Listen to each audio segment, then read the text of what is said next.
Let me change the microphone setup. I think now you will be able to get this.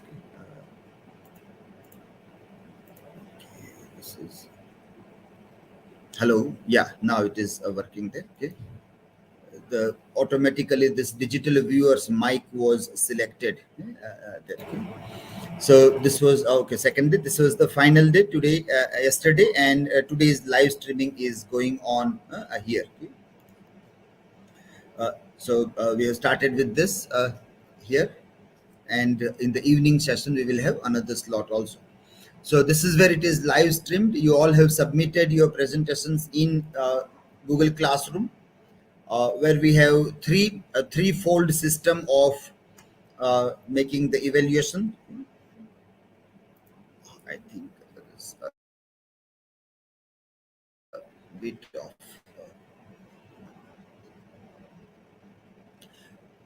you have a peer and self evaluation, and so far in all this last 4 days, this is how the evaluation result is being displayed in these four papers. And this is how you are getting the scores also, which you might be observing, because this transparent system, it is open system where you can every day check how you are evaluated and how your performance is going on. So that is a student, that is peer and self evaluation, that is here. And teachers evaluation is in Google Classroom through the rubric mode. And in this rubric, we have several parameters in which teacher will evaluate it. That is subject knowledge, organization of ideas, elocution, art of clear speaking, mechanics of writing, eye contact, body language, citation, and MLS style documentation. That all will be assessed by teacher as rubric based things. I hope you all might have improved a lot or understood the things in a better way in last 5 days, from how to make a good presentation to how to deal with this technical devices also. And as we are doing live streaming, we expect that some sort of digital skills also are being developed while working on this. And we hope that you will list down the learning lessons from all these things, content wise, subject wise, presentation wise, digital tools everywhere. Variety of learnings happen, and we hope that in subsequent semesters all these things will be very useful to us. Even in daily use also, you will keep on making use of whatever skills you have acquired through this last 5 days of presentations. Okay, so let us start the first presentation today. So, yes, Aarti, you can come and share a screen.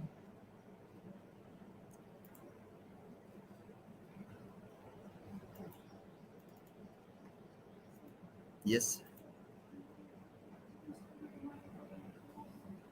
Yes. But is it not reflected there? No, but when I have posted on YouTube, have you seen what topic is there? No, not corrected, no?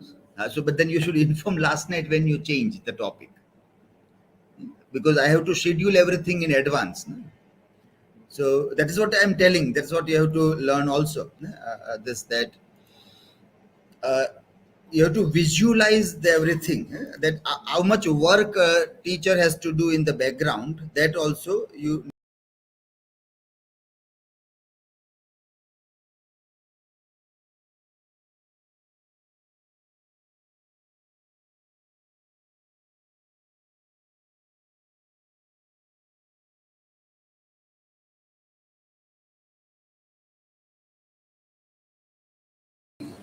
LinkedIn, Facebook, YouTube, website, uh, and so many sheets we have prepared. So this all everybody will listen this, because today one student make mistakes, tomorrow another make mistakes. So for me, it is so many times it gets repeated, and this is going for 10 years. Yours is first semester. Mine is 15th semester. And every year we have the similar kind of students coming. So we give very clear instructions then note down everything so that we avoid repetition of things. I mean, in case you have to change, then if you inform immediately, then we can still do something. But if you don't report and on the last moment you come and tell, then now I have done this, then it is very difficult. Because we have WhatsApp is there. Very quickly you can take a screenshot and share. And we are not like not giving you our phone numbers. We don't tell that you have to only come personally and talk. No phone, no WhatsApp, no email. We are not that kind of teachers.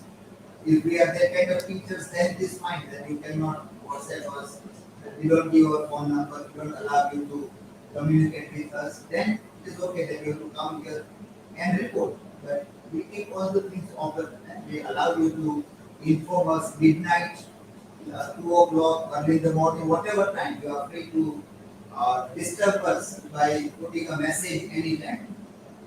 But if you don't do that, then it is troublesome how to rectify at so many places. So that's why I say that once you will do all these things, then you will realize that well, this is very hectic, very stressful. Also, you have to remember so many things. So if everybody doesn't work in a proper with proper coordination, then it becomes difficult for to maintain the thing. So inform in advance. Anytime that all these things happen, this kind of things will keep on happening time and again. So you have to inform in advance about this thing. Yes, you can start. Hello everyone, very good morning. I am Aarti Sarvaiya. Today is the last day of semester 1's presentation. Uh, Today I am going to present on this topic Edmund Spenser and his famous works. This is my personal information. Subtitles of my presentation is like about Edmund Spenser, his famous works, about his death, conclusion, and then references. About Edmund Spenser. Edmund Spenser was born in 1554, and he was born in East Smithfield near the town of London, and he was a poor. Uh, he was an English poet, and he wrote numberless little poems of his own. Chaucer was his beloved master, and his life and work seems to center about three great influences, summed up in three means like Cambridge, where he uh, grew up and get grew up and meet classics and classic writers. London, where he experiences lots of things, and Ireland, where he write his works. He married twice, Maccabee by a child, and Elizabeth Boyle. His famous works are works. The Fairy Queen is his famous works, with consist 1855 stanzas. This is the very long poetic epic poem written by Edmund Spenser. The poem includes 24 books, and each of which was to recount the adventure and triumph of the knight who represent the moral virtue. Spenser completed only six books during his life, and their books contains celebrating holiness, temperance, chastity, friendship, justice, and courtesy. This is the theme of their books. There is also seven fragments and constancy. His another work is Shepherd's Calendar, which is published in 1579. Uh, this is the first work written by him. This work consists 12 pastoral poems or elogies, one for each month of the year. This work consists consists the one of each month for a year, and the themes are generally rural life, nature, love in the fields, and the speaker are shepherds and shepherdesses. And another is a view of present state of Ireland, which is published in 1598. In 1598, he becomes the Queen's deputy in Ireland. After 16 years of residence, he wrote his view of present state of Ireland, which is his only prose work. And Spenser wrote a view of present state of Ireland in 1596. However, it wasn't published until the mid 17th century. In the pamphlet, Spencer discussed the future plans to establish control over the island in the aim of showing that Ireland was a great need of reform. His another work is Astrophel, which is published in 1595. Astrophel is an elegy on the death of Sydney. He was a friend of Edmund Spenser, and this is a pastoral elegy upon the death of most noble and valorous knight. Sir Philip Sidney is a poem by the English poet Edmund Spenser.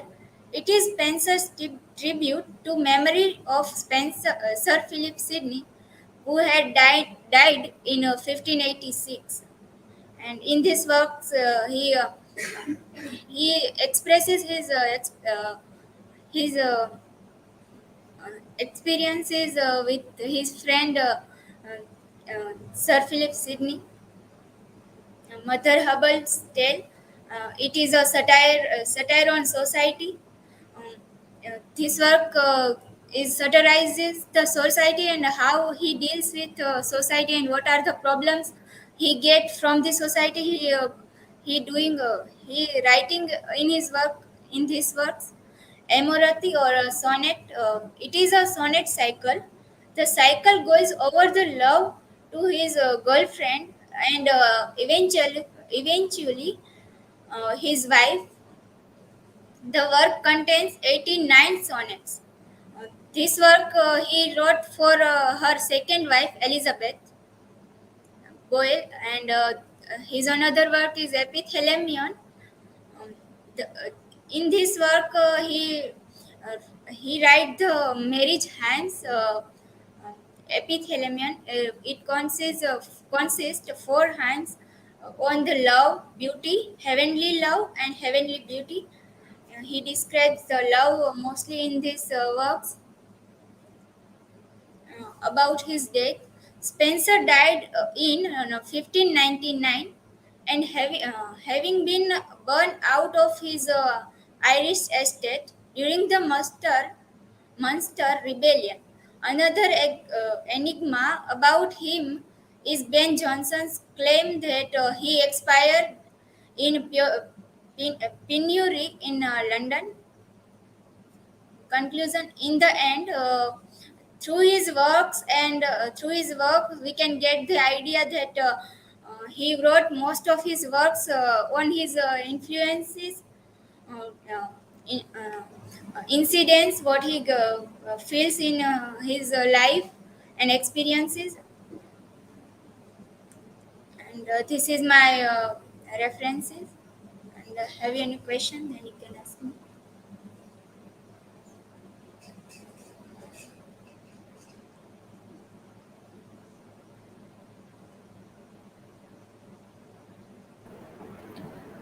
Yes, Aarti. My question is that among the works of Edmund Spenser, which one do you like the most and why?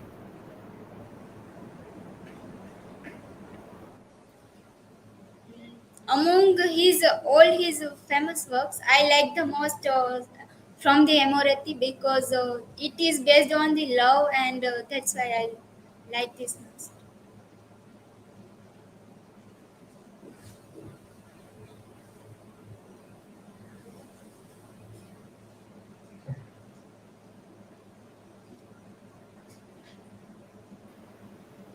Aarti, why Edmund Spenser is called the poet's poet? Because his poetries are mostly liked by others, and he mostly wrote his experiences on his poems, and that's why. Thank you.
Am I audible and visible?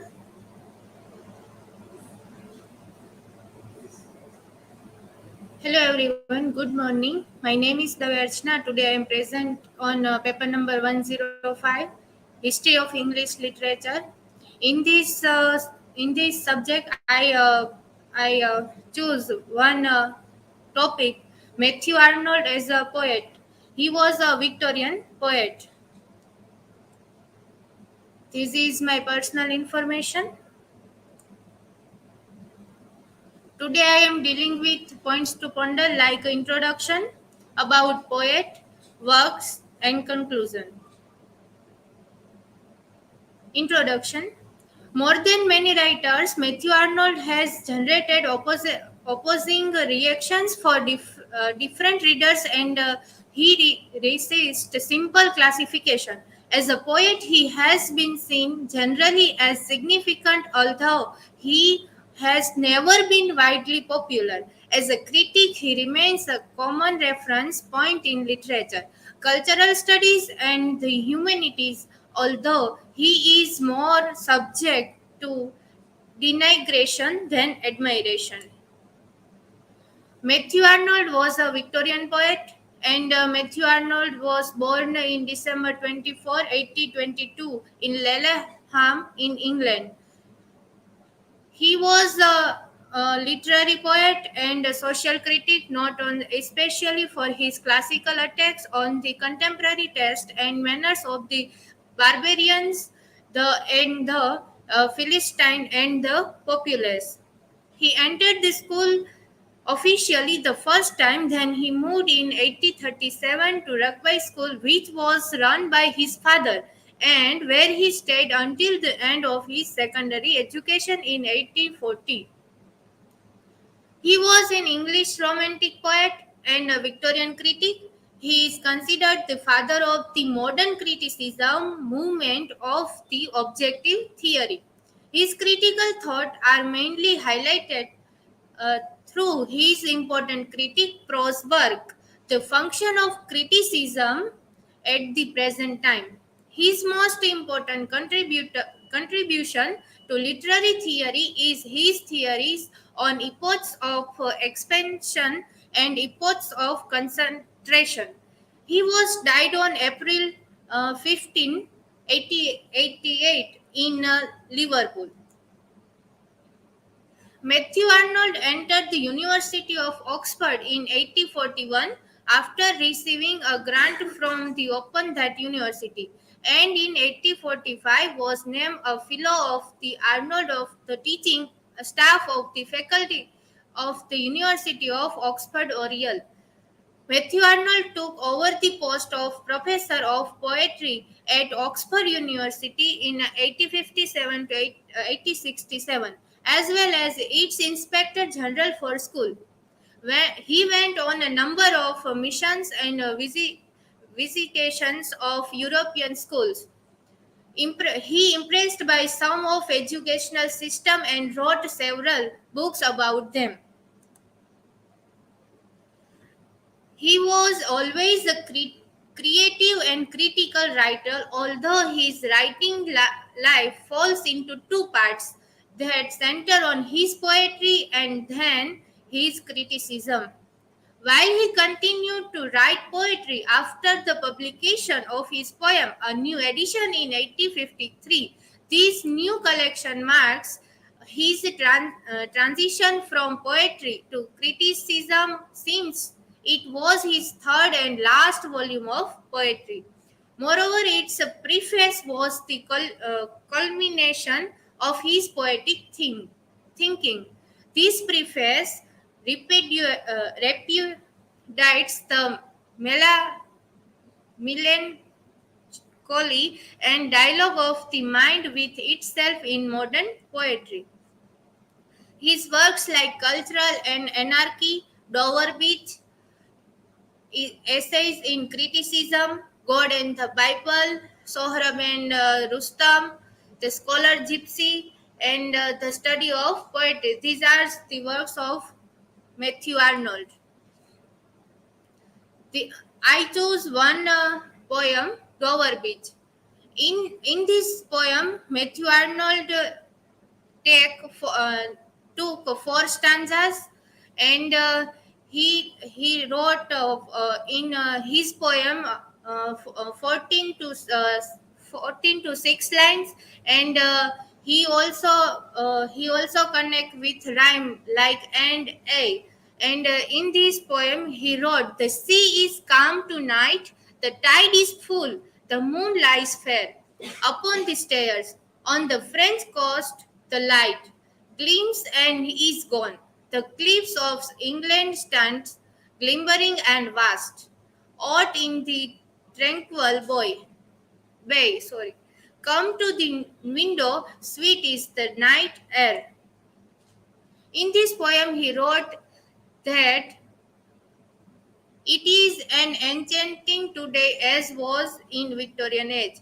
Through this poem, Arnold reminds the spiritual doubt and uncertainty and loss of faith in Christianity and material progress, leading to skepticism. A world without faith and religion is dreary as a barren seashore. Absence of faith makes life meaningless without beauty. And in his poetry, there were many characteristics, but I chose only two characteristics, like a criticism of life. Matthew Arnold's own poetry fulfills the condition of criticism of life to a large extent. His poem Dover Beach appears as a fitting example of it. The poem presents two major themes. First is express the poet's hopelessness and despair in the face of both his own spiritual crisis and that of his society. It then proposed true love as a relief to support this love of faith. In the same way, in his other poems, such as To Margaret, Resignation, Southern Night, and The Scholar Gypsy, Arnold is passing judgment on the life of his age, the life of his country, the lives of individual men. They all represent criticism of life because they address issues that are essential to the human being. And another characteristics of his poetry, like a poetic truth and poetic beauty. According to Arnold, poetry is a criticism of life under the conditions fixed by the laws of poetic truth and poetic beauty. By poetic truth, Arnold means representation of life in a way, and by the poetic beauty, he means the manner and style of poetry. And I choose W.J. Long book, and in this book, he wrote general characteristics of Matthew Arnold, that like Arnold's influence in our literature may be summed up in a word as is intellectual rather than inspirational. One cannot be enthusiastic over his poetry for the simple reason that he himself lacked enthusiasm. He is, however, a true reflection of a very real mood of the past century, the mood of doubt and sorrow, and a future generation may give him a higher place than he now holds as a poet. Though marked by the elements notes of sadness, all Arnold's poems are distinguished by a clearness, simplicity, and the restrained emotions of his classic models.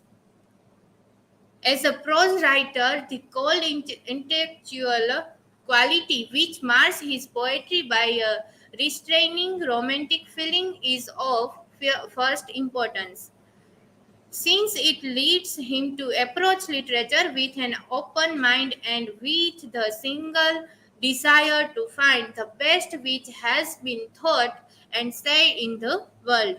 We cannot yet speak with confidence of his rank in literature, but by his crystal clear style, his scientific spirit of inquiry and comparison, illumined here and there by the play of humor, and especially by his broad sympathy and intellectual culture, he seems destined to occupy a very high place among the master of literary criticism. Conclusion: Matthew Arnold is one of the famous poet and critics of the age of the 19th century. He is often regarded as the father of scientific criticism. He also wrote extensively on social and cultural issues, religion, and education. Arnold, for the rest time, upheld the comprehensive view of poetry. These are works cited. Thank you. Now you can ask me question.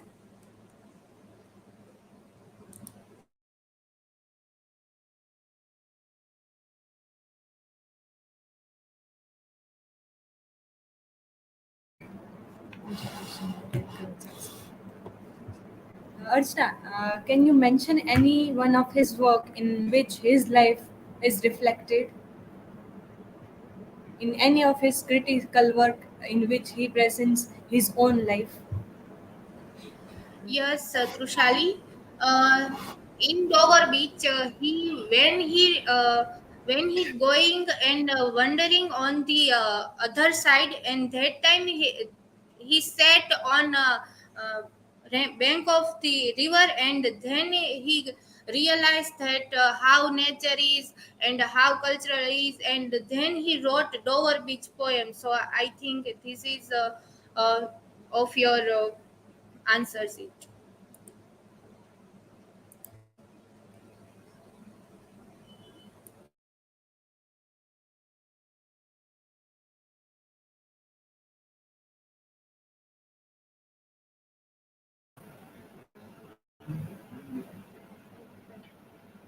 You mentioned this writer is a critic also. That can you give the name of his of work which is criticized by him? Yes, Aarti. He wrote a criticism of life. In this criticism, he also put criticize of social issues and cultural issues and nature issues. Also, he was mentioned in this criticism of life. Thank you.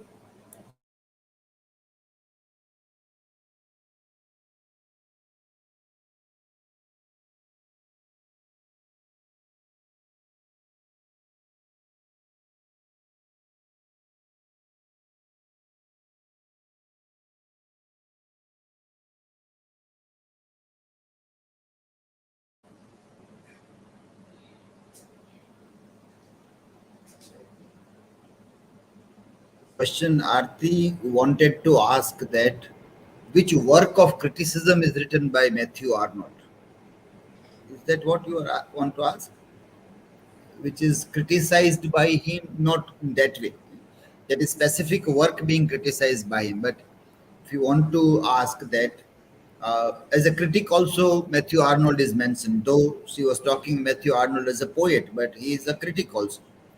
So I think that question you want to say, which work of criticism is written by him? A study of poetry, which was mentioned in the slides also. It's a very famous work by Matthew Arnold, a study of poetry. And there is one more question by Trushali, which you can answer in comment. Archana, you can answer that in comment.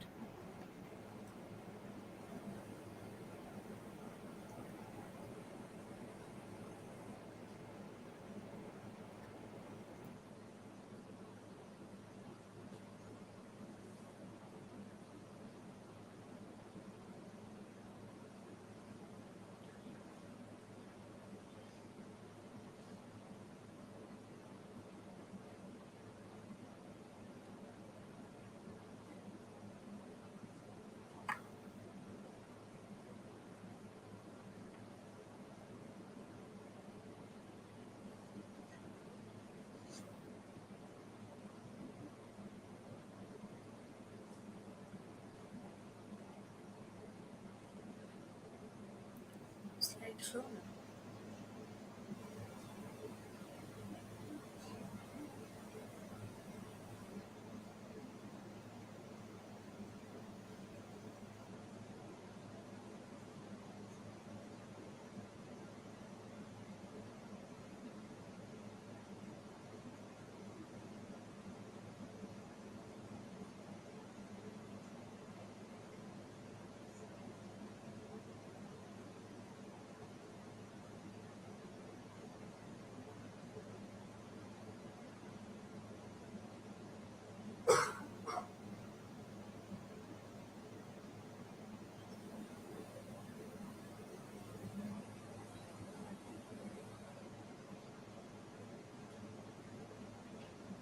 I'm visible and audible.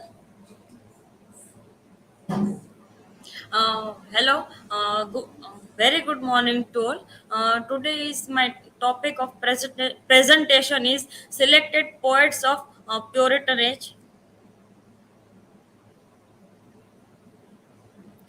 Here is my personal information.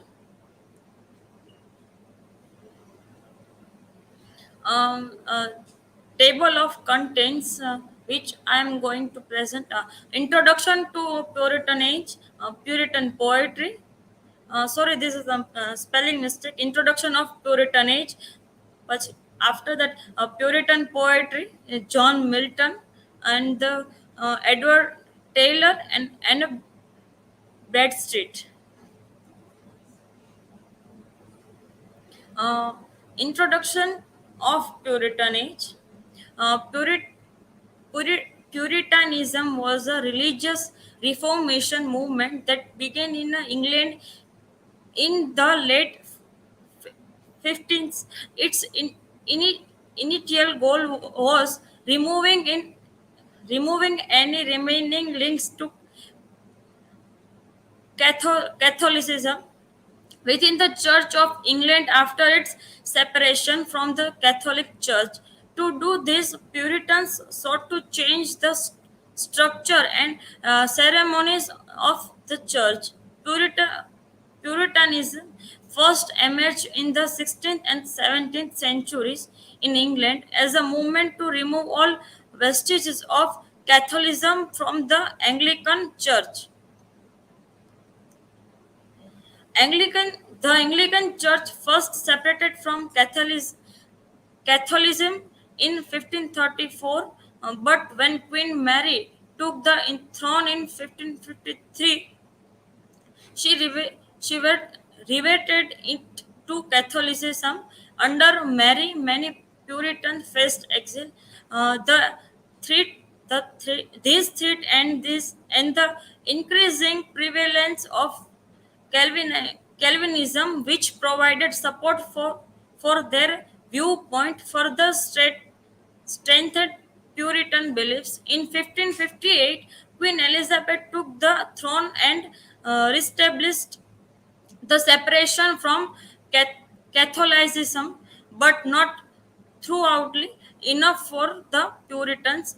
In this Puritan age, there is a group of member who was changed to this, who was take a change in England, the Puritan poetry. In literature, also the Puritan age was one of confusing due to the breaking up of old ideals, medieval medieval standards of chivalry, the impossible loves and romances of which Spenser furnished the types, perished no less surely than the ideal of a national church, and in the absence of any fixed standard of literature criticism, there was nothing to prevent the exaggeration of the metaphysical poets who are the literary parallels to religious sects like the Anabap- Anab- Anabaptists. Poetry took new and startling forms in Donne and Herbert, and prose become as somber as Burton's Anatomy of Mel- Melancholy. The spiritual gloom which Spooner or later fastened upon all the writers of this age, and which is unjustly attributed to Puritan influence, is due to the breaking up of accepted standards in government and religion. No people from the Greek to those of our own day have suffered the loss of old idols without causing its writer to cry. The glory has departed. uh, uh, the some I took some poets of Puritan age. In this Puritan age, there are many poets and writers, but I took some of in this my presentation.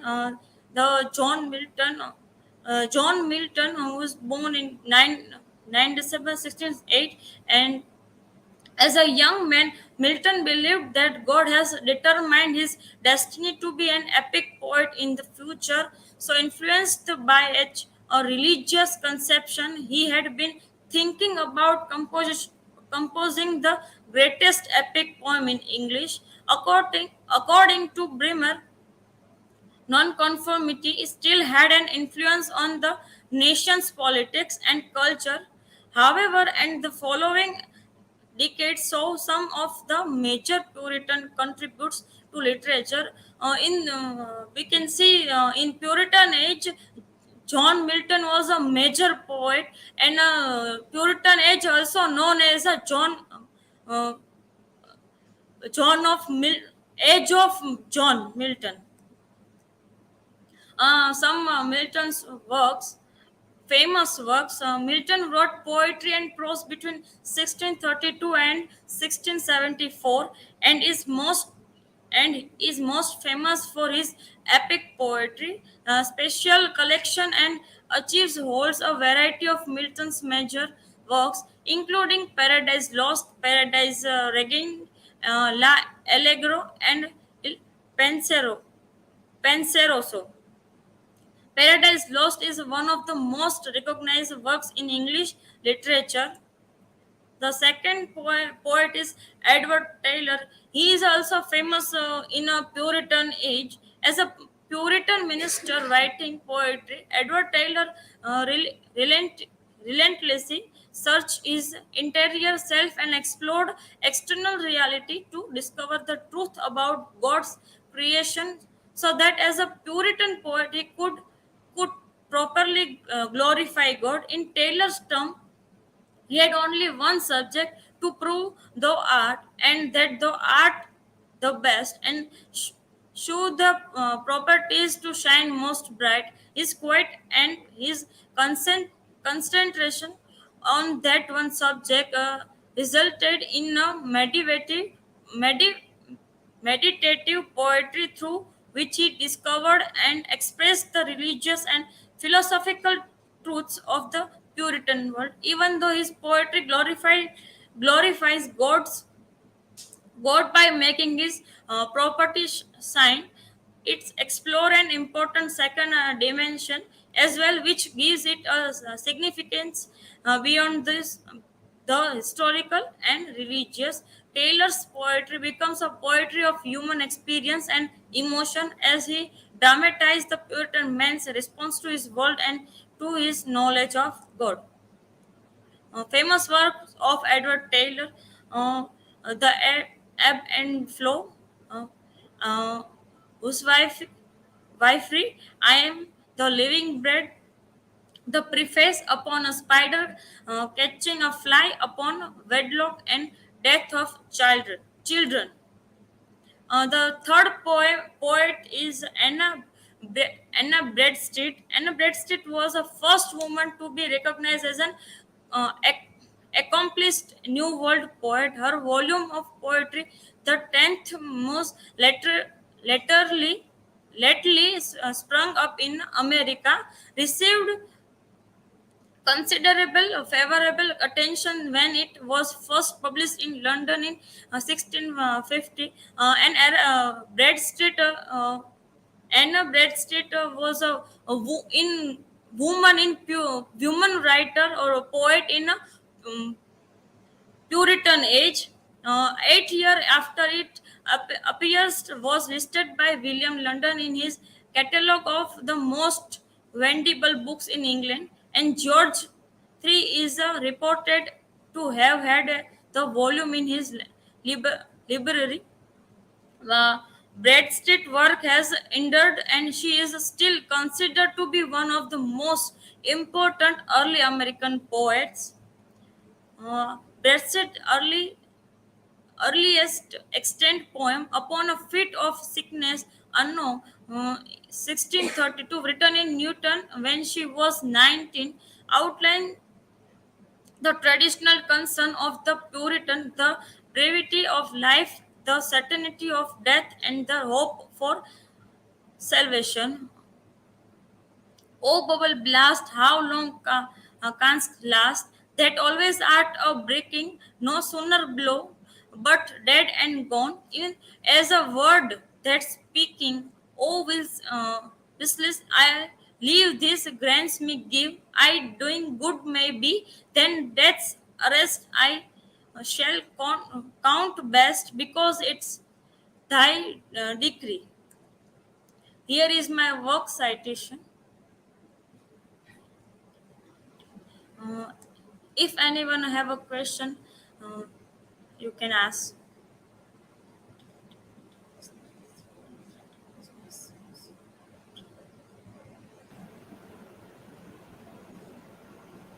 Vedha, my question is that which work is most famous of Edward Taylor? I mentioned in my slide Edmund Edward Taylor. Uh, I mentioned in my slide there is a many works. The I am the living bread meditation. John is a famous work of the poet.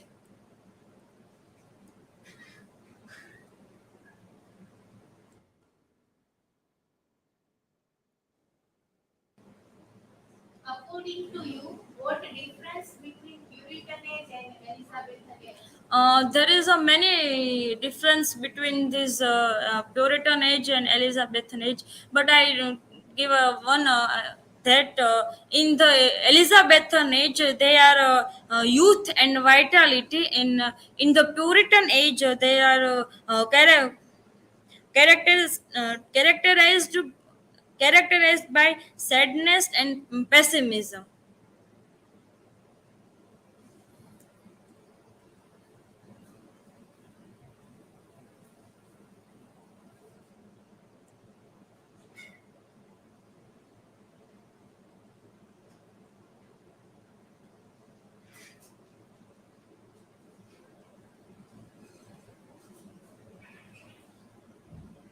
You pronounced one word, this melancholy.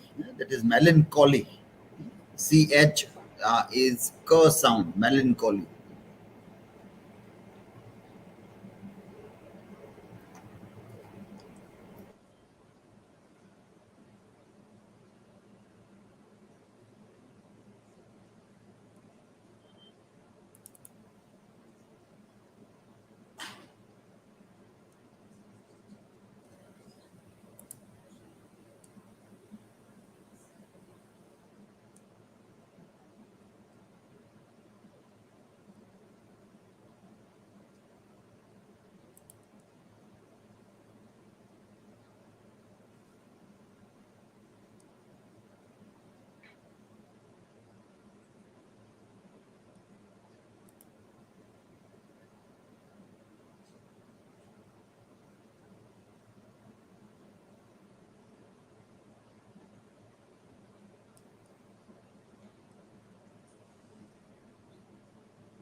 Is it audible and visible?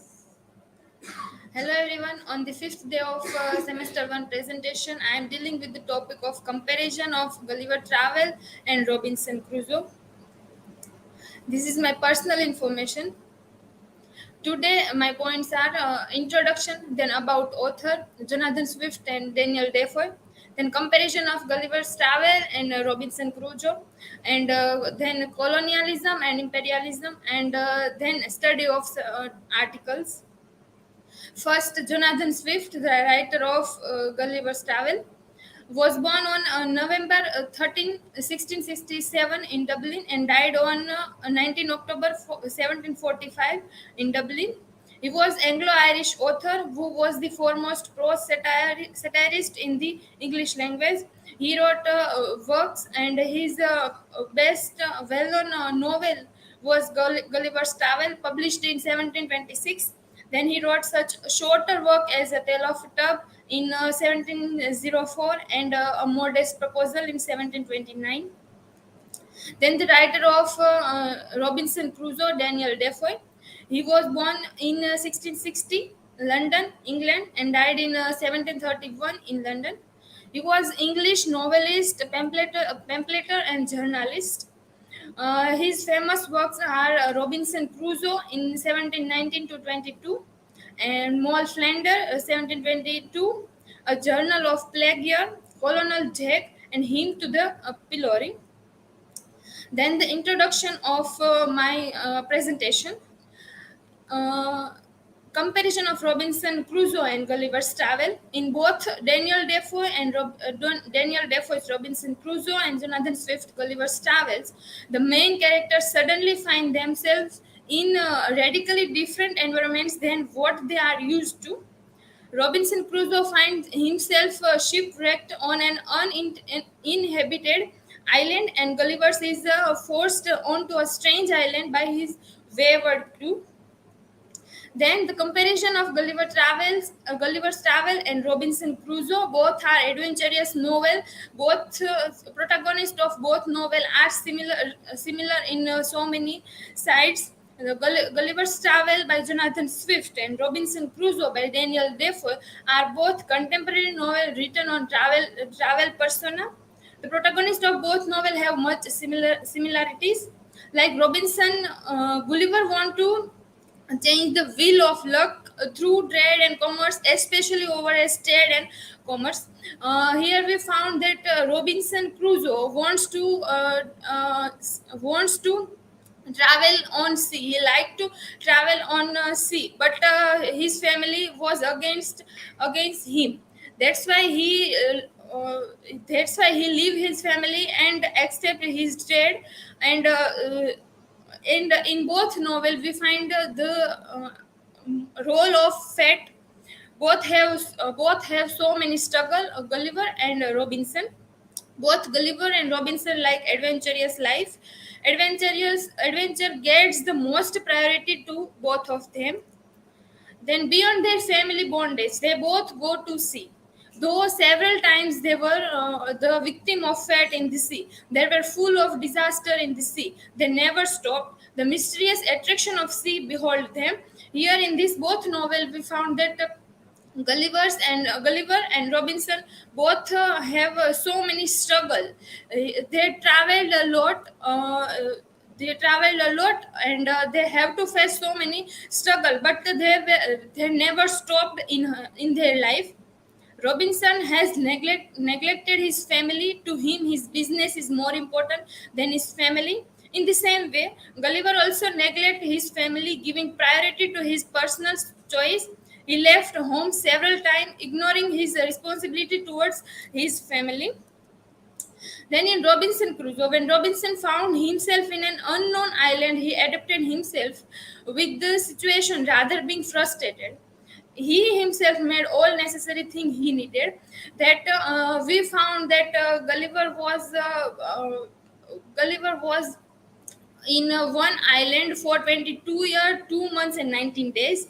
And this 28 years, 2 months, and 19 days. And in these 28 years, he faced so many struggles, but he never being frustrated. He faced the situation, what he have to face, and he has to face, and he himself made all necessary things he needed. And in Gulliver's travel, Gulliver also adapted himself with upcoming problem.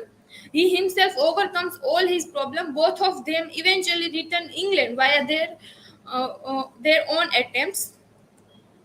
Then this is the similarity of Robinson Crusoe and Gulliver's travel. But in colonialism and imperialism, if we see on this point, then these both novels are different. The two novels, Robinson Crusoe and Gulliver's Travel, reflect opposing view on 18th century colonialism and imperialism. Crusoe typifies the spirit of British colonialists who support the idea of European superiority and subjugation. That in the novel we found that Robinson Crusoe want to set his colonized society. He want to be leader of his society. And on the other hand, we found in Gulliver's Travel that Gulliver was the uh, large man, big man, and the other are very shorter, but still he has so many strength, but he never set his superiority. On that, he was helping of every characters in that novel. Gulliver, on the other hand, opposes colonialism on the basis that not all colonized people are actually savages, but they have their own unique culture and sometimes ordered simple societies, while the main motives of colonialism in actually selfish ambition carried out through human brutality. Here on the topic of colonialism in Robinson Crusoe, I have found one article that expanding empires, expanding selves, colonialism, the novel, and Robinson Crusoe. Here, writer said that Robinson Crusoe cries out for study in its colonial context. Indeed, British colonialism informed nearly every feature of Daniel Defoe's first novel. Contemporary reader commonly regard Defoe's novel as the prototypical colonial novel of the 18th century. Some of the more provocative post-colonial analysis of Defoe's novel appeared not in criticism but in post-colonial literature, such as Derek Walcott's Pantomime and J.M. Coet's these works that write back to Defoe's master narrative of empire. We found slave reflection in Gulliver in Robinson Crusoe, that there were two characters in that island for 28 years, Robinson and other is Friday. Robinson want to set his priority among all other characters, and that's why he teach to Friday their culture, his culture, and he said that he is master and other Friday was slave. More numerous are frequent allusion to Robinson Crusoe, particularly the Crusoe-Friday relationship, as we said that master-slave relation. In post-colonial theoretical discourse. The mere mention of Defoe's novel or his protagonist relationship to Friday seem to encapsulate the colonial myth and the dynamics of colonial relationship in general. The influence of colonialism on Crusoe's individualism, we should acknowledge that we are dealing with an imagine colonialism. Like here, we found colonialism and imperialism. In Gulliver's Travel, we find politics and satire on uh, politics. Here, the article of Raymond Bentman, satiric structure and tone in the conclusion of Gulliver's Travel. The fourth book of Gulliver's Travel has to be sure been the object of much discussion at times. In these last two chapters, Swift endows Gulliver with images that imply madness by almost any standard. Mr. Herman Moll has rather chosen to follow other authors in his maps. His horror at wearing Don Pedro's shirt, his preference for the smell of the stable and the stable boy, his treatment of various humans, and at still other times he is the satiric spokesman for Swift. He is the Julian satirist when he describes contemporary colonizing. Sorry. So to conclude, these two novels are similar as adventurous story, but adventurous story we found that both characters are traveling too much and have too much struggle. But on the other hand, these two authors shows different point of view. Robinson Crusoe, the relationship between a civilized man, Robinson Crusoe, a savage, Friday, it is still a master-slave relationship. Friday is a good savage but remain wild and linked to the tolerance of his master that represent a colonizer at that time. And on the other hand, Gulliver is instead interested in the variety of words and worlds and cultures with which he comes into contact. He is not a proud colonizer like Robinson Crusoe. He observed, respects, and adapts himself to the habits and custom of the peoples visited. So we found that there is a similarity of adventures and traveling, and there is a differentiation in colonialism aspect and imperialism. These are works cited. Thank you. If you have any question, then you ask. You can ask.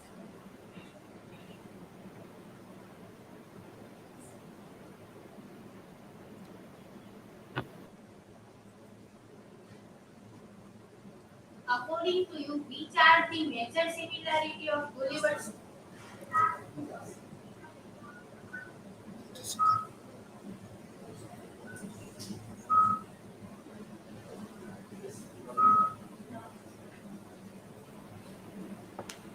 Gayatri, in a Robinson Crusoe, where Daniel Defoe portrays colonialism. Daniel Defoe portrayed colonialism in Robinson Crusoe, that master-slave relationship in Robinson Crusoe and the character of Friday. They both are in one island for for a long time, and Robinson Crusoe was the character who want to put his priority, then other he want to be colonizer, then colonized, and that's why he taught to Friday that he was master. Friday have to tell him master, and in that context there is we found the colonized concept.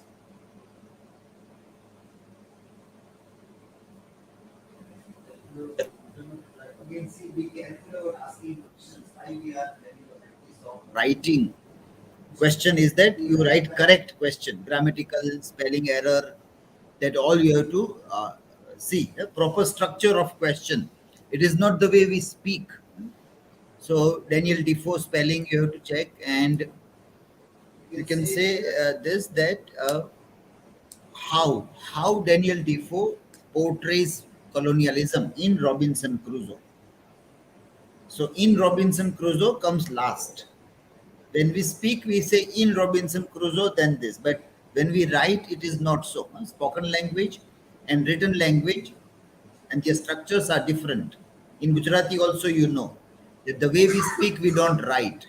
Our Gujarati, when we speak, is different. It's a language structure, and when we write, it is much different. Same is also applicable here. So write proper structures of questions. Okay, who is next?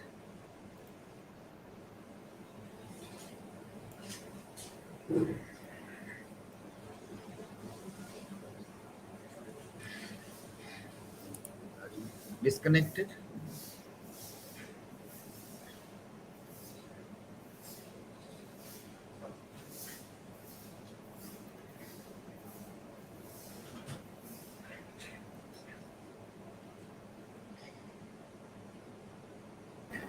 According to you, which are the major similarity of Gulliver's Travels and Robinson Crusoe? There is many similarities between Robinson Crusoe and Gulliver's Travel. Both character are adventurous character. They like adventure, and in both novels they were traveling most.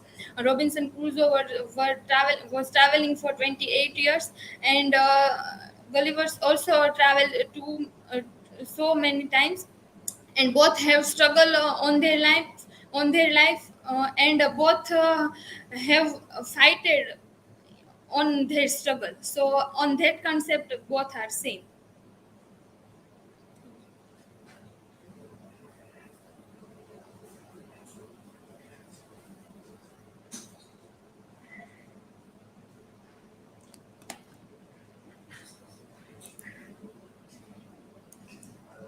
The Aarti is going to timestamp in yesterday's.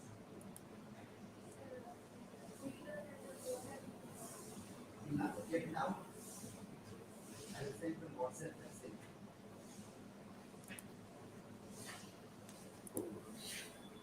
Last night there was a problem, but we directly sent a message.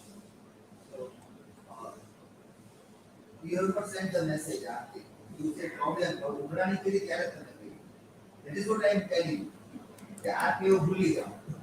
એ લોકો કામની ઉઘરાણી કરે ત્યારે બહાનું આપવાનું એ ખોટી આદત છે. પ્રોબ્લેમ થાય ત્યારે જાણ કરવાનું. So Gayatri informed, so I replied કે હમણાં I will make it okay within 2-3 hours it will be done. તો તમે ઉઘરાણી કર્યું ત્યારે કર્યું. That's what I am telling you. આદતો બદલો. Which you are not understanding. તમે લોકો આ સાદી વાત સમજતા નથી. પ્રોબ્લેમ થાય તો સ્ક્રીન શોટ લઈને મોકલી દો. શું કામ એ રાહ જુઓ કે સાહેબ કેસે ત્યારે પછી આપણે એને આભારમાં આપી દેશું. Stop giving એક્સક્યુઝીસ. બહાના આપવાની આદત ભૂલી જાઓ. પ્રોબ્લેમ થાય એટલે તરત જાણ કરો. Then we can solve the problem.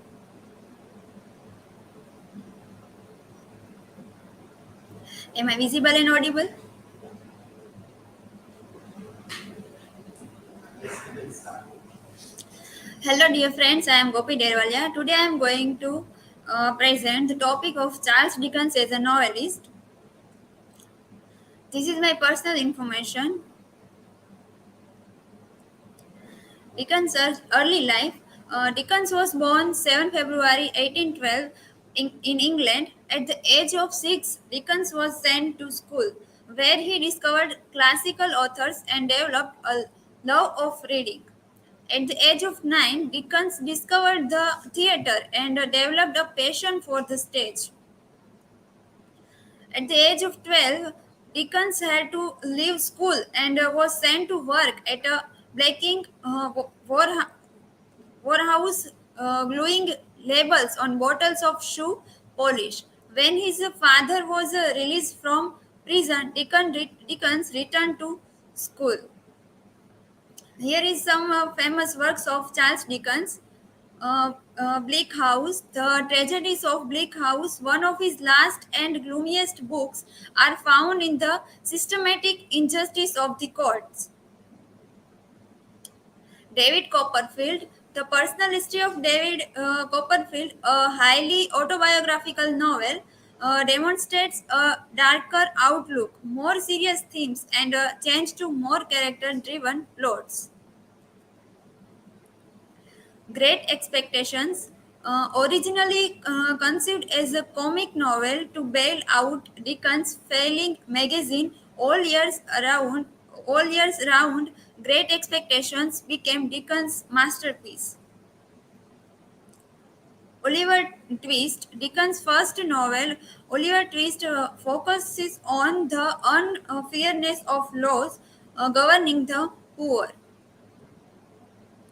A Tale of Two Cities, the novel takes place during the French Revolution, although Dickens treats the political situation more as a backdrop than an inherent part of the story. Charles Dickens as a novelist, there is hardly any novel on the shelf of a well-stocked library which has been read more than is David Copperfield, Oliver Twist, The Old Curiosity Shop, or even Pickwick Papers. As a novelist, Charles Dickens is a social chronicler. Social conscience is the first strength of his fictional world. He is found to have introduced social novels in a much broader sense. Before him, in the literary history of the 18th century, the novel is more or less concerned with individual love, happiness, suffering, tragedy, and so on.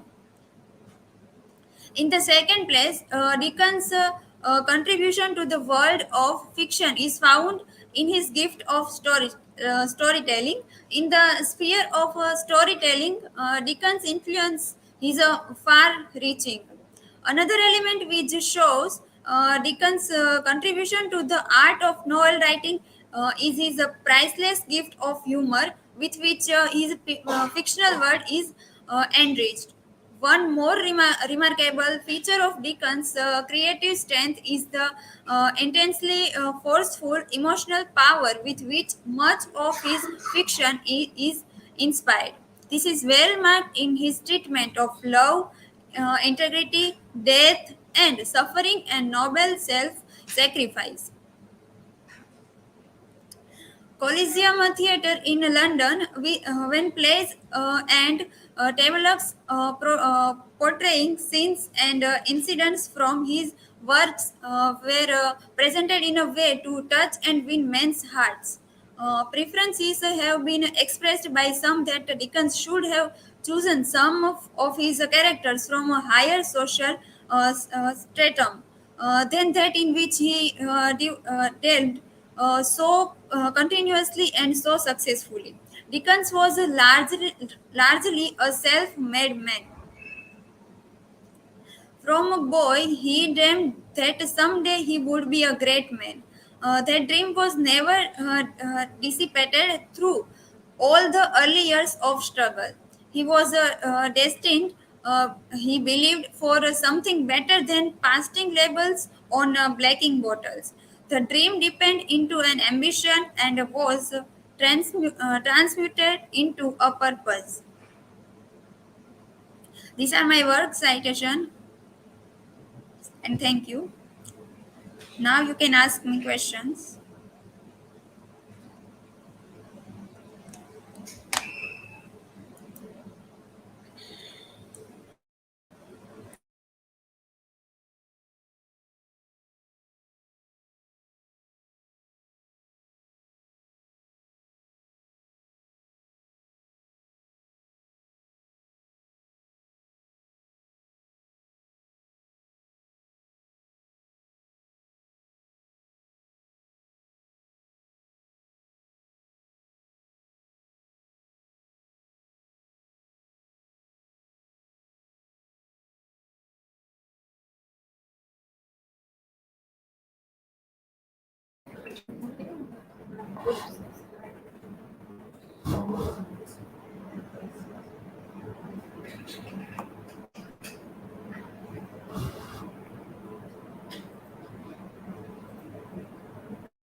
Yes, who is asking question?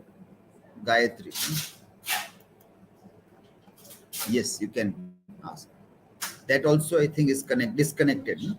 Are you connecting? Are you connected? By the time you can ask question, Gayatri. Unmute and ask the question.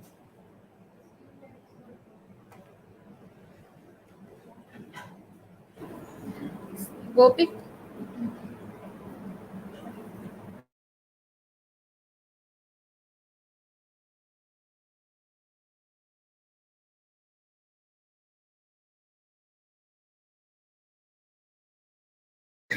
what inspired Charles Dickens to write novels?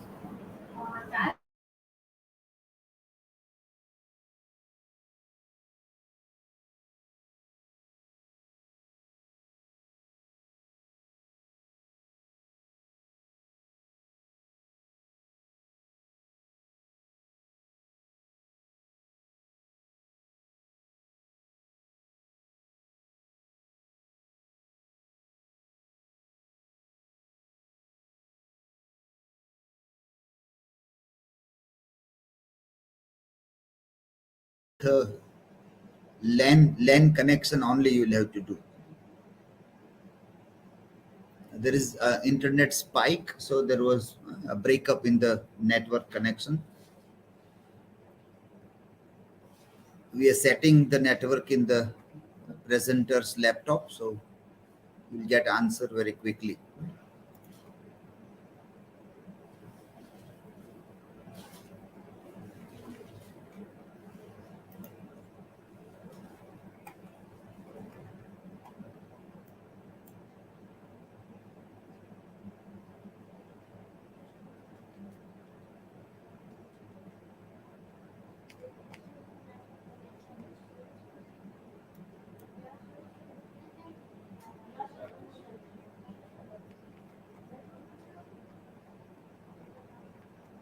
The network is on now.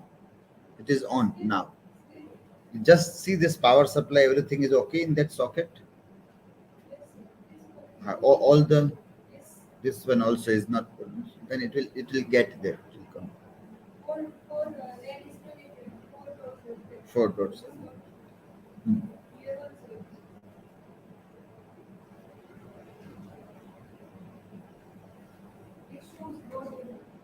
Hmm.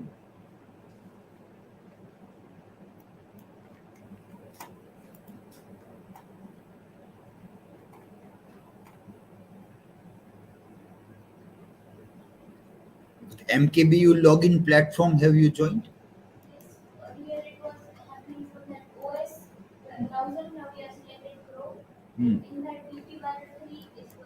Hmm. Okay. Okay.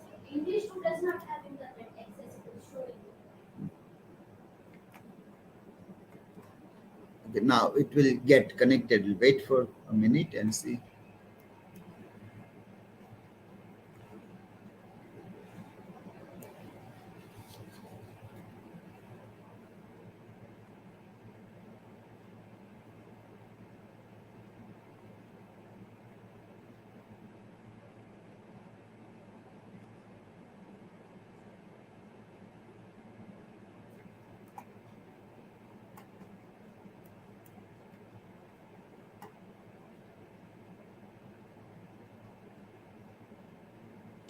Is it loading or page not displayed?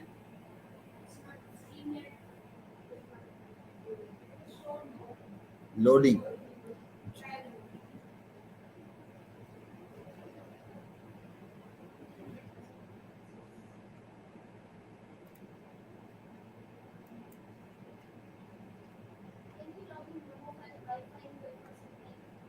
Uh, no, but that will clash with that.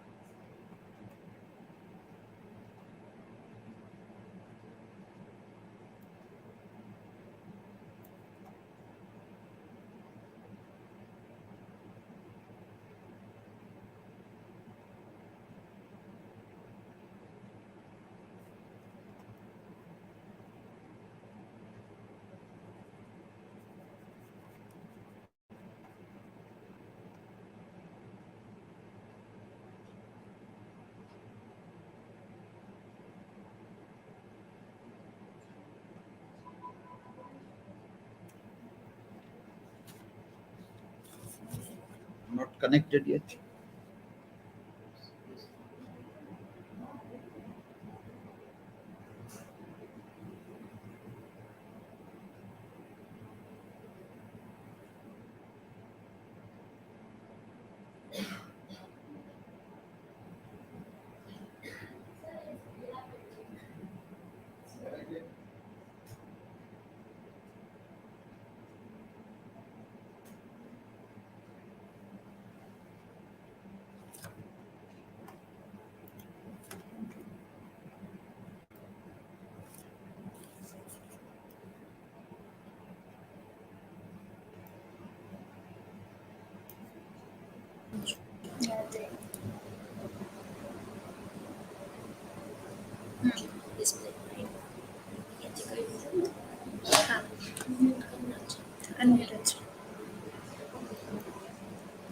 Yes, now you can give the answer.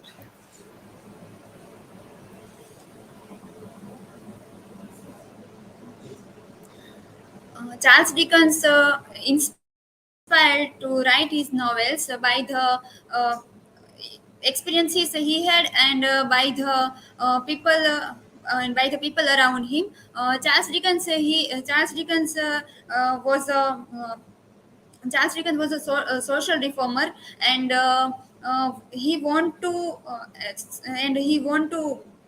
draw the people's attention to issue as a child labor and poor working conditions of the poor. So he is used his writing to do that.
as soon as the present tense is done, questions should be there.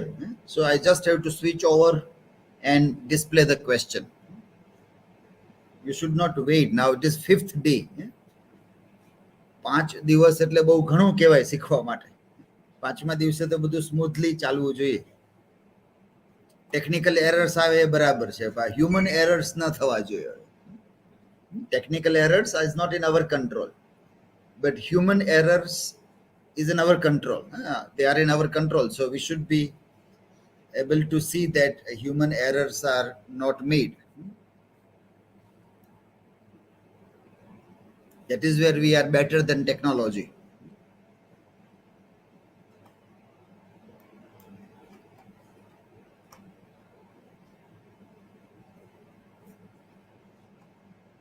Again, that is disconnected. Yeah?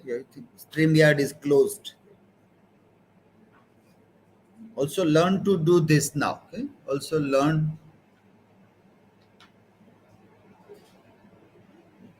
to connect with StreamYard.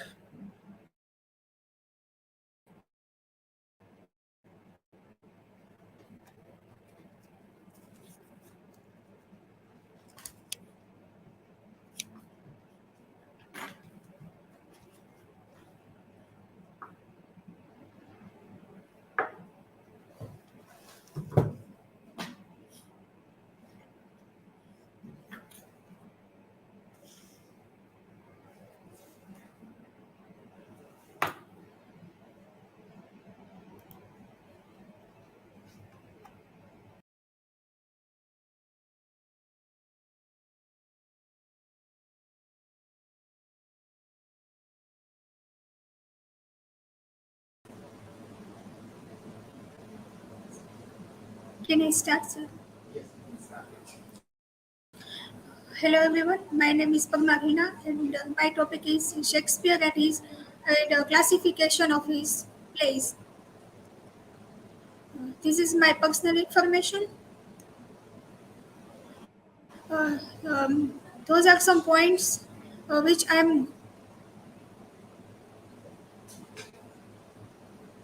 Those are some points which I am going to discuss in my presentation. The order of the plays of Shakespeare, classification of the plays. In the classification of the plays, I'm going to discuss the early comedies, the English histories, the mature comedies, the sombre plays, the great tragedies, the Roman plays, and the last plays. And at the end, I try to connect Shakespeare and Kalidas both play. So I would like to start my presentation with Shakespeare. Ben Jonson was Shakespeare's well-known contemporary playwright, a poet and actor. He called about this sentence to Shakespeare that not of an age but for all time. Um, Ben Jonson quoted this quote about Shakespeare. Shakespeare produced 37 plays during his time and penned 154 sonnets with two epic poems. Birth. William Shakespeare was born in Stratford on Avon and baptized on 26 April 1564. Although the exact date of his birthday is unknown, it is traditionally celebrated on April 23. The education of Shakespeare. Although there is supporting evidence, it seems likely that Shakespeare attended a PT school at the age of 5 and at 7 entered the Stratford Grammar School, which, accordingly to contemporary accounts, provided an education as good as any England. And Shakespeare was the full-time dramatist. In 1594, Shakespeare joined the Lord Chamberlain's company as an actor and writer, and he remains with this group for at least 16 years in what appears to have been a harmonious and profitable artistic and business ventures. Shakespeare's many times play a role of an actor. He also a writer, and he he at this Lord Chamberlain's company. The most famous plays written by Shakespeare. In 1593, he wrote the Comedy of Errors. In 1595, he wrote Romeo and Juliet. And there is Midsummer Night's Dream, Julius Caesar, As You Like It, Twelfth Night, Hamlet, All's Well That Ends Well, Othello, King Lear, and Macbeth. Those are some most famous plays of Shakespeare. Classification of his plays. Concerning the plays that are usefully accepted as being Shakespeare's, almost endless discussion has arisen. There is three aspects of this of his classification of his plays. The order of the plays, in that Shakespeare himself printed none of the text, and 60 of them appear singly in quarto. From during his lifetime, there were all unauthorized editions. Shakespeare doesn't print didn't printed none of his text, and most of his texts are unauthorized. First one is contemporary references, with word important exceptions such are of title value. The exception, of course, in a book by Francis Mears and Elizabeth and Schoolmaster. Second one is internal references, in that in the coast of the place where passages occur, passages more or less square with head can be tested to contemporary events. And third one is the literary evidence, in that soberly examined and taken strictly in conjunction with the statement of mayors and debts and quotas. This type of evidence is by far and most reliable.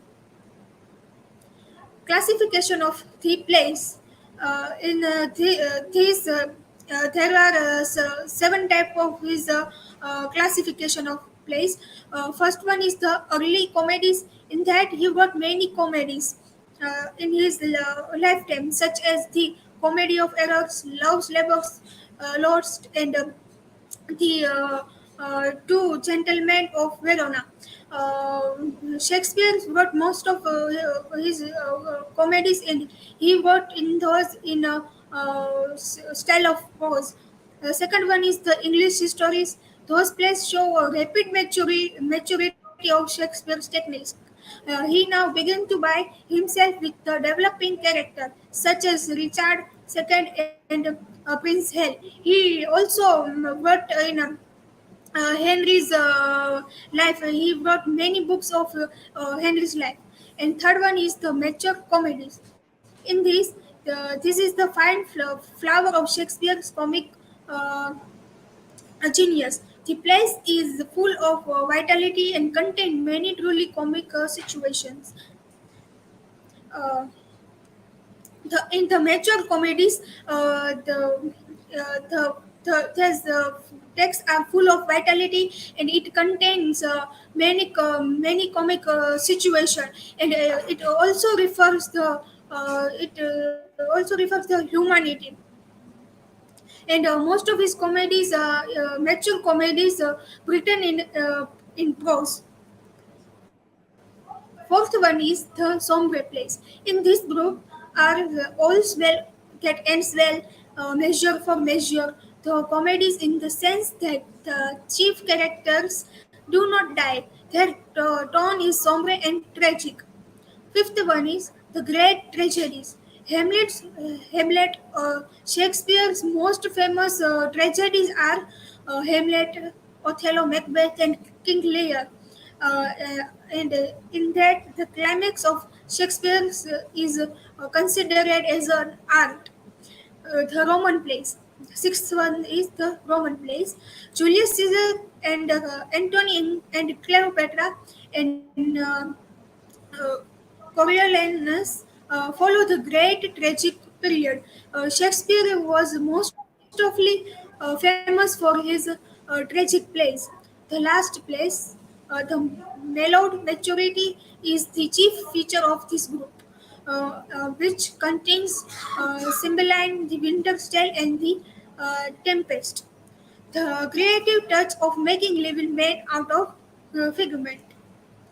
And here I tried to connect Shakespeare and Kalidas play, which are the similarities between their plays. Uh, Kalidas and Shakespeare to the brightest star in literature. Kalidas and Shakespeare are most famous in literature. They are considered as the brightest star. They are considered as the genius because they gave extremely best work during their time. Kalidas's drama, Abhignan Shakuntalam, Vikramorvakshiyam, Malvikagnimitam, and Shakespeare's last plays, which is romances, Pericles, Pride of Tyre, Cymbeline, The Winter's Tale, and The Tempest offer many grounds for comparison as far as their use of the supernatural is concerned. Kalidas and Shakespeare uses many supernatural elements and powers in their scenes, in their characters and situations. The comparative aspects of the use of supernatural in their plays. Shakespeare has depicted characters suffer with the supernatural powers and divine qualities like a magician, Prospera, Ariel, Caliban, and Sermon, etc. And the other side, Kalidas has gone a step forward as his divine characters themselves play leading roles in plays like Abhignan Shakuntalam and Vikramorvakshiyam. And as Abhignan Shakuntalam, there is a curse of a curse and central supernatural element uh, which shows the seeds of conflict in the smooth course of love in Dushyant and Shakuntala.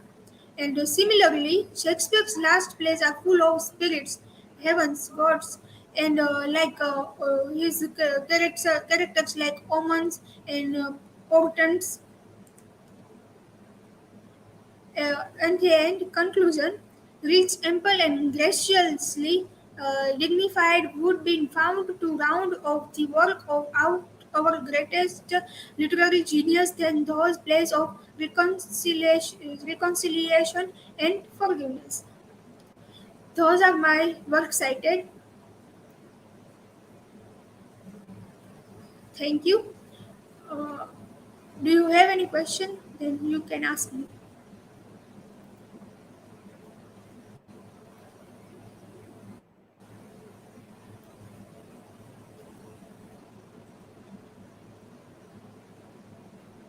What is your opinion about Shakespeare's comedies?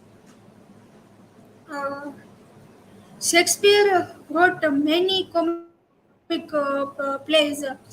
In his comic plays, he most written in prose style, and in his comedic plays, he uses many comic situation, many comic dialogues in his play, and at the end it gives a message of humanity and other things.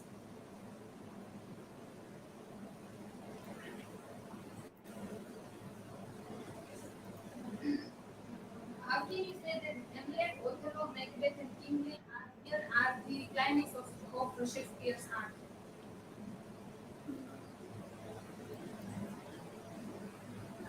Those are plays are tragic plays, and Shakespeare, when Shakespeare start to writing, he write many works. But when he started write tragedy, he get famous because tragedies are because of tragedy he get worldwide fame and uh, uh,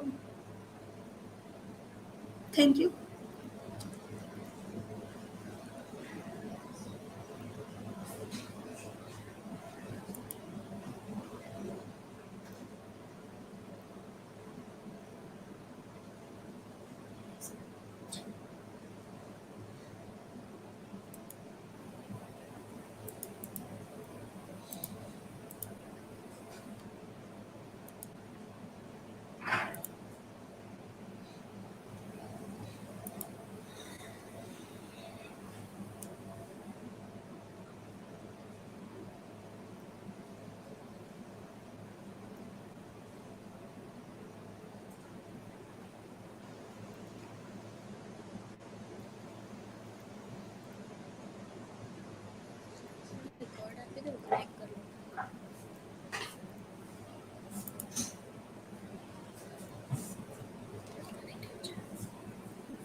Hello everyone, my name is Kosha Bhatt and today I am presenting on Puritan Age, Emergence and Banishment of Theatre and Drama. These are my personal details. The table of contents. The Puritan era, socio-political connection. Slide it down. Is it okay? Still down. You can make it little bit. Fine. Okay, fine. Table of contents. The Puritan era, socio-political connection, religious and artistic significance, and connection of it with Bollywood boycott movement. The term Puritanism. The term Puritanism was first used in the 1560s of those English Protestants who considered the reforms under Queen Elizabeth incomplete and called for further purification from the Greek word katharos, which means pure. The relationship between religious faith and political culture has long been a staple of public discourse. Puritans and Puritanism are terms likely to be invoked in such discussions despite being references to centuries old religious subjects. Nevertheless, Puritanism is one of the least understood parts of America's and Britain's heritage. The word Puritan is likely to be associated with prudish, sexually repressed, prohibitionist, busybody snoops, the types of things that led the 20th century social critic H.L. Mencken to define Puritanism as the fear that someone somewhere may be happy. So, from this, we can get an idea that Puritanism is all about repression and how repression worked during this era. According to the Glossary of Literary Terms, M. H. Abrahams and Geoffrey Gold Hafram, the Commonwealth period, also known as the Puritan interregnum, extends from the end of the Civil War and the execution of Charles I in 1649 to the restoration of the Stuart monarchy under Charles II in 1660. In this period, England was ruled by Parliament under the Puritan leader Oliver Cromwell. His death in 1658 marked the dissolution of the Commonwealth. Drama almost disappeared for 18 years after the Puritans closed the public theatres in September 1642, not only on moral and religious grounds but also to prevent public assemblies that might foment civil disorder. So, according to the Puritans, it was that watching dramas or performing any kinds of art will lead to a more liberty in the age, and that is why they were suppressing such things. Political significance. The 17th century, as with any other century, did not exist in a vacuum. Its major political movements and religious controversies were deeply rooted in the earlier English and continental Reformation. So it was since the time of Elizabethan age that after Elizabethan age was over, many of the reformers were still continuing to do their reforms in the Puritan age as well. All these groups Although their political center could not hold the victory, they combined to win over the monarchy, eventually shared the common eschatological conviction that their church could be a purer manifestation of the people of God than the Anglican directed from the throne of Elizabeth and the Stuarts. Largely under the leadership of John Pyne, the Presbyterians gained control of the Long Parliament and frequently named themselves to military posts in the earliest efforts to control or capture Charles. So, who were under the leadership of John Pyne, they started to gain power and started designating themselves onto the posts of military. So once they are in power, they can suppress or oppress any of the things that they want, and eventually their goal was to capture Charles. The Puritans believed that there was an order or polity for the government of the church revealed in scripture, and the well-being of the church depended on bringing her into conformity to that order. Politically, it aimed to be scriptural, balanced, and bound by conscience before God in the relations of king, parliament, and subject. So, all they wanted was it to be scriptural, like everyone should follow God and believe in mythology, it should be balanced, and everyone should have kind of a fear and faith in God, and they should not do something that is meant for aesthetic delight or aesthetical purpose. Social significance. At the heart of Puritanism was the attempt to transform society by first using grace to make God's will one's own. So whatever God wants should be what you want. So whatever that has been written in Bible or anything, that should be implemented. That is why we can even say that John Milton's famous work Paradise Lost was written in the Puritan age only, just because of the influence of such reforms. When Puritans achieved political power in America in the colonies they established, and in England following the civil wars of the 1640s, they were able to employ instruments of power as well as those of persuasions. So now they are also getting well equipped and they're collecting weapons. The responsibilities that came with power brought new challenges but did not alter the Puritan objective to make society a godly kingdom. So, even if they are using these violent ways and collecting weapons, still deep down what they wanted was to make it a godly kingdom, and that is why this feeling of Puritanism was still alive. The understanding of God's will led them to promote education, to redefine marriage and other institutions, and to adopt participatory forms of government. Two of the best known heresiograpers of this period were Thomas Edwards and Ephraim Paget, who linked anti-clericalism with political subversion as the precursor to social and cultural pandemonium. Paget's attack on the Quakers in his historiography in the year 1654 focused on that very theme, as he reported them proclaiming that this is the holy age, the age of perfection, zeal, and liberty. So now here we see that in Puritanism, everywhere this is suppression, but still here he is mentioning that the holy age, which is the age of perfection, zeal, and liberty. So zeal is happiness. So how they are finding happiness among God's will, that whatever God has decided for us is the only ultimate truth. Sorry. Religious and artistic significance. James the One from 1566 to 1625 was a Calvinist. His accession to the throne in 1603 revived Puritans' hope for further reforms. When James the One came onto the throne, Puritans were more encouraged that now we might have what we have always been wanted to do to the kingdom. The common practice of staging performances on Sunday drew people away from church and violated the fourth commandment. So it is necessary that you have to pray daily is one of the commandments, and just because on Sundays there were these stage performances and dramas and everything that was being played, so on Sundays less people would go to church and more would go to enjoy such stage performances, and this led to a lesser crowd in church. And the theatre's critics were quick to make the connection between play going and the plague, God's judgment on England for its unrighteousness and its love of worldly entertainment. So here in the plays, they were also connecting the plague pandemic that England was facing during that time.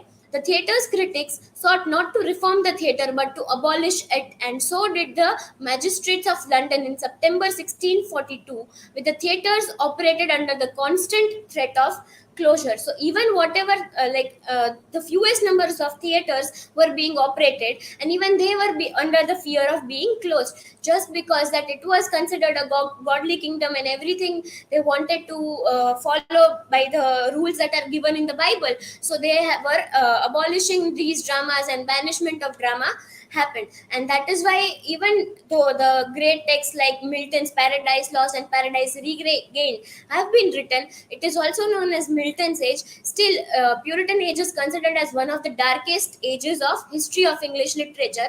And the reason is that no matter how much was written, nothing was played and acted upon, and that is why it never flourished. Now we can even make this a connection with the Bollywood boycott movement that has been very much in trend these days.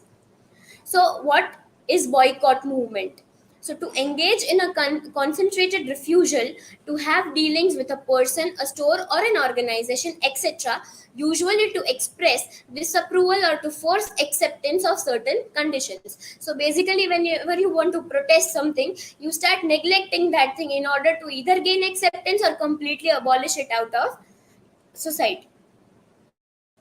In the 1870s, Irish farmers faced an agricultural crisis that threatened to result in a repeat of terrible famine and mass evictions of the 1840s. Anticipating financial ruin, they formed a land league to campaign against the rent increases and evictions landlords were imposing as a result of the crisis. Retired British Army Captain Charles Boycott had the misfortune to be acting as an agent of an abstaining landlord of the time, and when he tried to evict tenants farmer for refusing to pay their rents, he was ostracized by the league and community. His laborers and servants quit, and his crops began to rot. Boycott's fate was soon well known, and his name became a byword for that particular protest strategy. So this is the originality of the word boycott. It has been derived from the retired British Army captain named Charles Boycott, who was this abstaining landlord at that time, and his own laborers and workers boycotted him because he denied to pay the rent.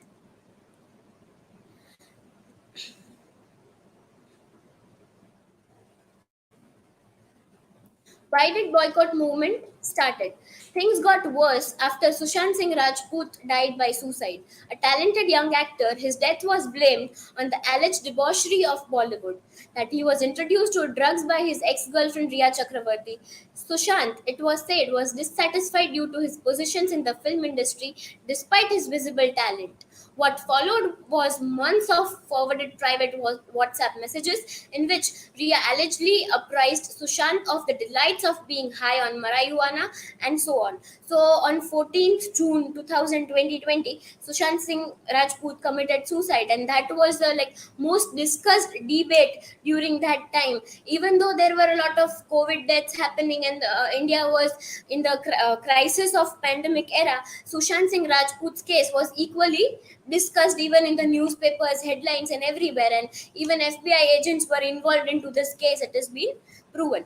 It is not that the Indian movie fan has suddenly acquired a highbrow, rarefied taste. It's just that he or she is more demanding now due to the sheer prevalence of options. The star culture has not disappeared as yet, but it has certainly diminished.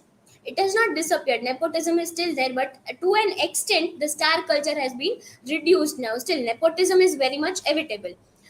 Good movies that are well marketed will still find appreciation. They have to jostle for space against a host of other and usually better options now. So nowadays, now people and everyone understand that whatever we have been depicted on the name of cinema was not what we actually should have seen. We can have better quality movies just like Hollywood has. Why are movies boycotted?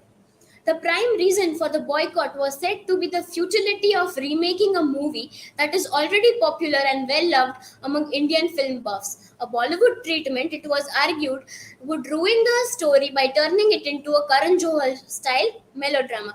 So we all know that Karan Johar is very much famous for his melodramatic movies, and all of his movies usually have this love triangle concept, and everything is very much cliched. Even when Sushant Singh Rajput died and many of things about nepotism had come out, very first thing about it started that Alia Bhatt and Sanjay Dutt starred movie Sadak 2 had been started to be boycotted. People would just go on YouTube channel, search for the trailer and dislike it without and just close it, so they will have more dislikes than the views, and eventually it turned out to be a huge flop.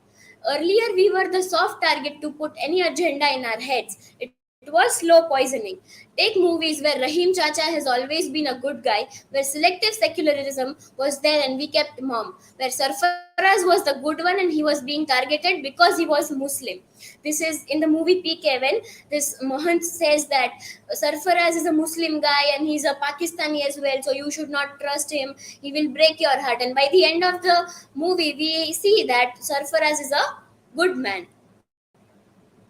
Take these examples and see how the slow poisoning was happening. But now we are more aware of these political agendas and how, through content, a few people from the industry wants to play with our minds. And thus, we know which movie to watch and which to boycott. Even here, we can take example of Kashmir Files, which was promoted by almost all the political readers, and it was said that they were depicting the truth of what happened to Kashmiri Pandits back then. But do we really know that that was the scenario while they were making everyone stand in a row and then they were shooting them one by one? So it is a human tendency and a reflex action to run whenever there is threat. This is death approaching a person. So how can one stand and be still while someone is coming and shooting you? So this is also problematic. Even Deepika Padukone, when she joined to go for the protest of JNU, when she joined the Protestants, her movie Chapak was also very much trolled, and people said that we will not watch Chapak. Mindsets of people. Earlier, it was easy to target Hindu community as they are quiet people and never take action. Take PK for example, where Hindu gods were projected badly and creators made fun of them.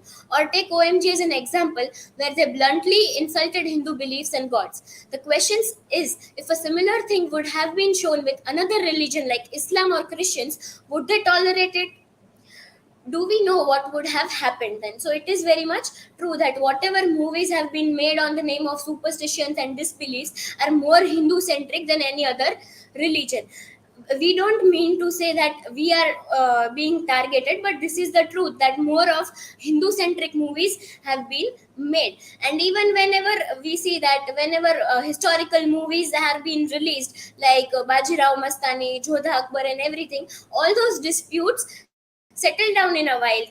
Those disputes don't take a huge shape and prevent to be in our society and leads to ban of something, while we know that Kashmir File is banned in Pakistan. Even this documentary of Nirbhaya, it is also banned in India for some possible reasons. But we see that whatever that needs to be shown and whatever has actual significance to bring awareness among people, many of the times those things are being banned. Look at what Kareena Kapoor Khan said in an interview: "Who has forced you to watch our movies if you don't want to? Don't want? Mat jao dekhna." And people took it seriously. The same thing happened with Taapsee and Anurag Kashyap. Amir Khan talks about how his wife feels insecure in India. These people make anti-national statements, take their audience for granted, and expect that still we behave like a fool and will watch their movies. So no matter what we say, but there is this patriotism in our hearts and in our mind, and that is why whenever someone comments against our nation, we can immediately grasp it, and especially we grasp it quickly when it is being made from a person who belongs to another religion. So when I'm pretty sure that there are other statements also that are made against the secularism of India, but just because Amir Khan and his wife made certain statements, it was taken into more accountants. How and why? What should we do that? The attitude of these stars is rude. They take their viewers for granted, so viewers have decided to ditch them and boycott their movies, so that next time we'll be cautious before making any statement. So this is like this public is trying to punish them. And in Puritan age, it was a bit opposite, that people were trying to abolish all these things in order to follow God's way. They were thinking that these things are going to lead them to bad path or the wrong path. And we can, if analyze critically and deeply, we can see that both of these movements, this Puritan age banishment of drama and boycott movement in Bollywood, deep down have some religious connection with it, that it is just because of religion that these things are emerging here. So now I want to play this video.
From StreamYard.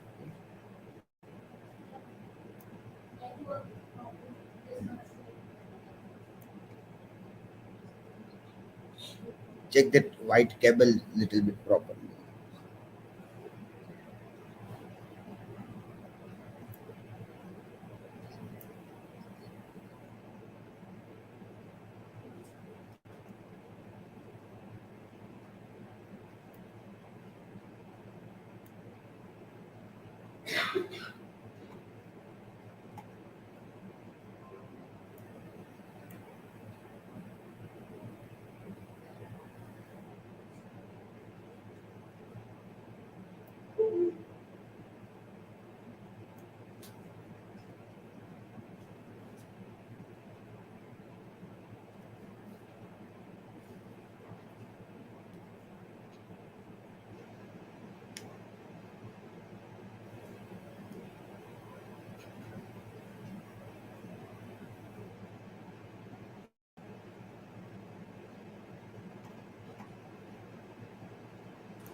I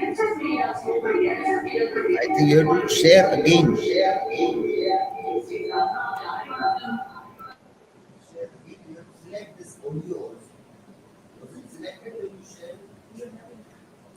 When you share, StreamYard, you have to select it. StreamYard. Share, stop share. Then reshare it. Share screen. Then click here and share system audio. yeah, share system audio. That button you have to select.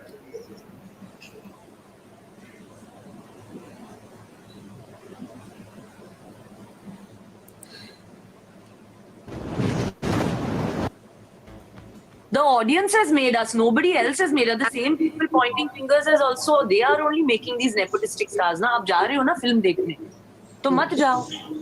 Nobody has forced you. So I don't understand where this. It's just like I just find this whole discussion is completely weird.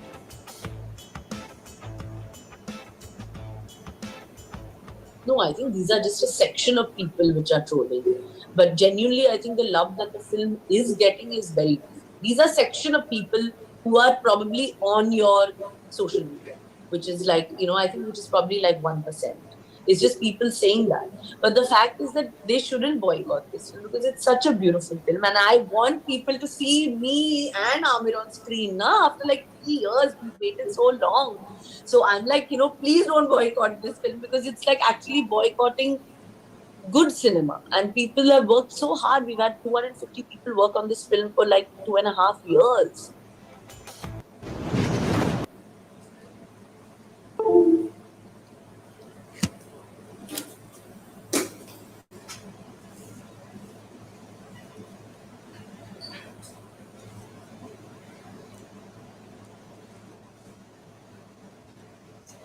So here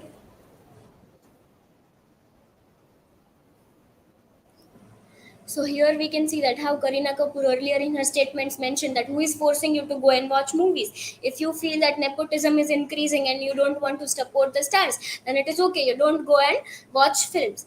And now after her movie is released, now she is like that I want people to go and watch it. It's such a lovely film. While Forrest Gump's remake, Lal Singh Chaddha, has been criticized really a lot. And it was very much in trend and it has also been boycotted, like it has also been part of this boycott movement. So here we also see that how these stars also try to manipulate us with their statements. And while she is expressing the joy and she's like, this is such a lovely film and this is just a section of people doing that, and earlier she was like that it is a completely false argument to even talk about. So how hypocritical statements have been passed and how the statements in themselves contradict so much. These are the works cited. Now I am open for questions.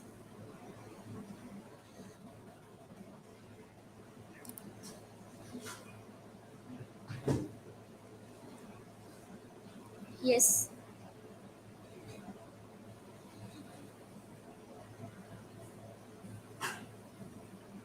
Kosha, according to you, why are people boycotting Bollywood films?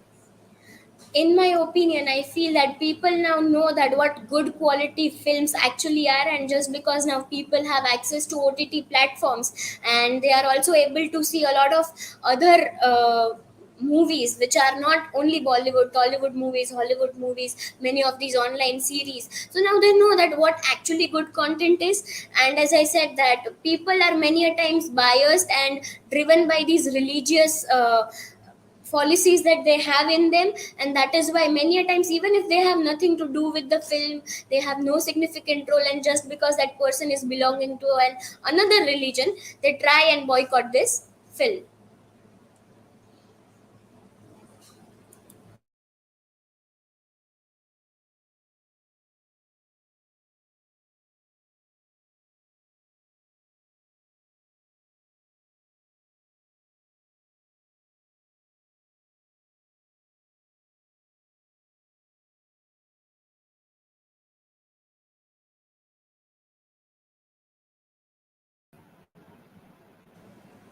Kosha, my question is that what is your thought? What is your personal thought about boycotting some Bollywood movies and why people boycotting some movies?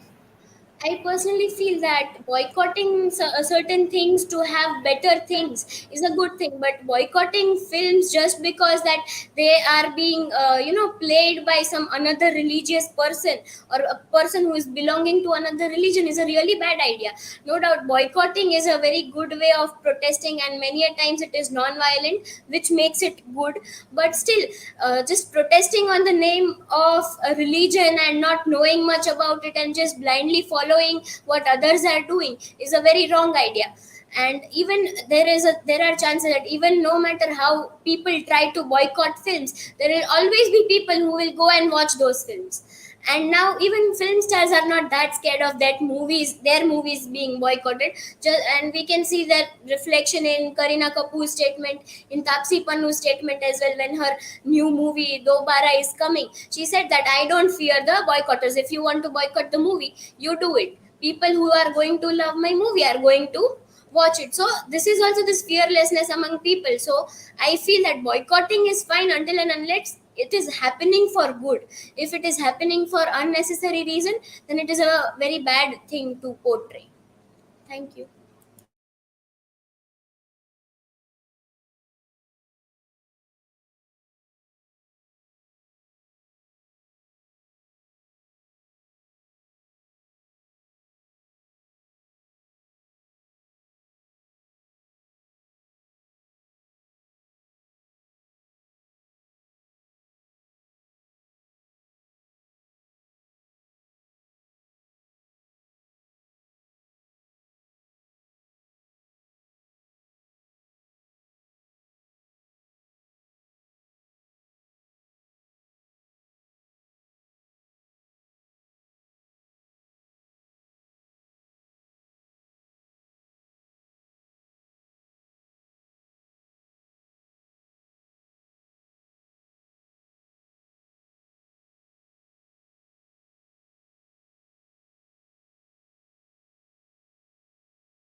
Hello everyone, my name is Dabhi Nirali and I am going to present here the Oxford movement. This is my personal introduction.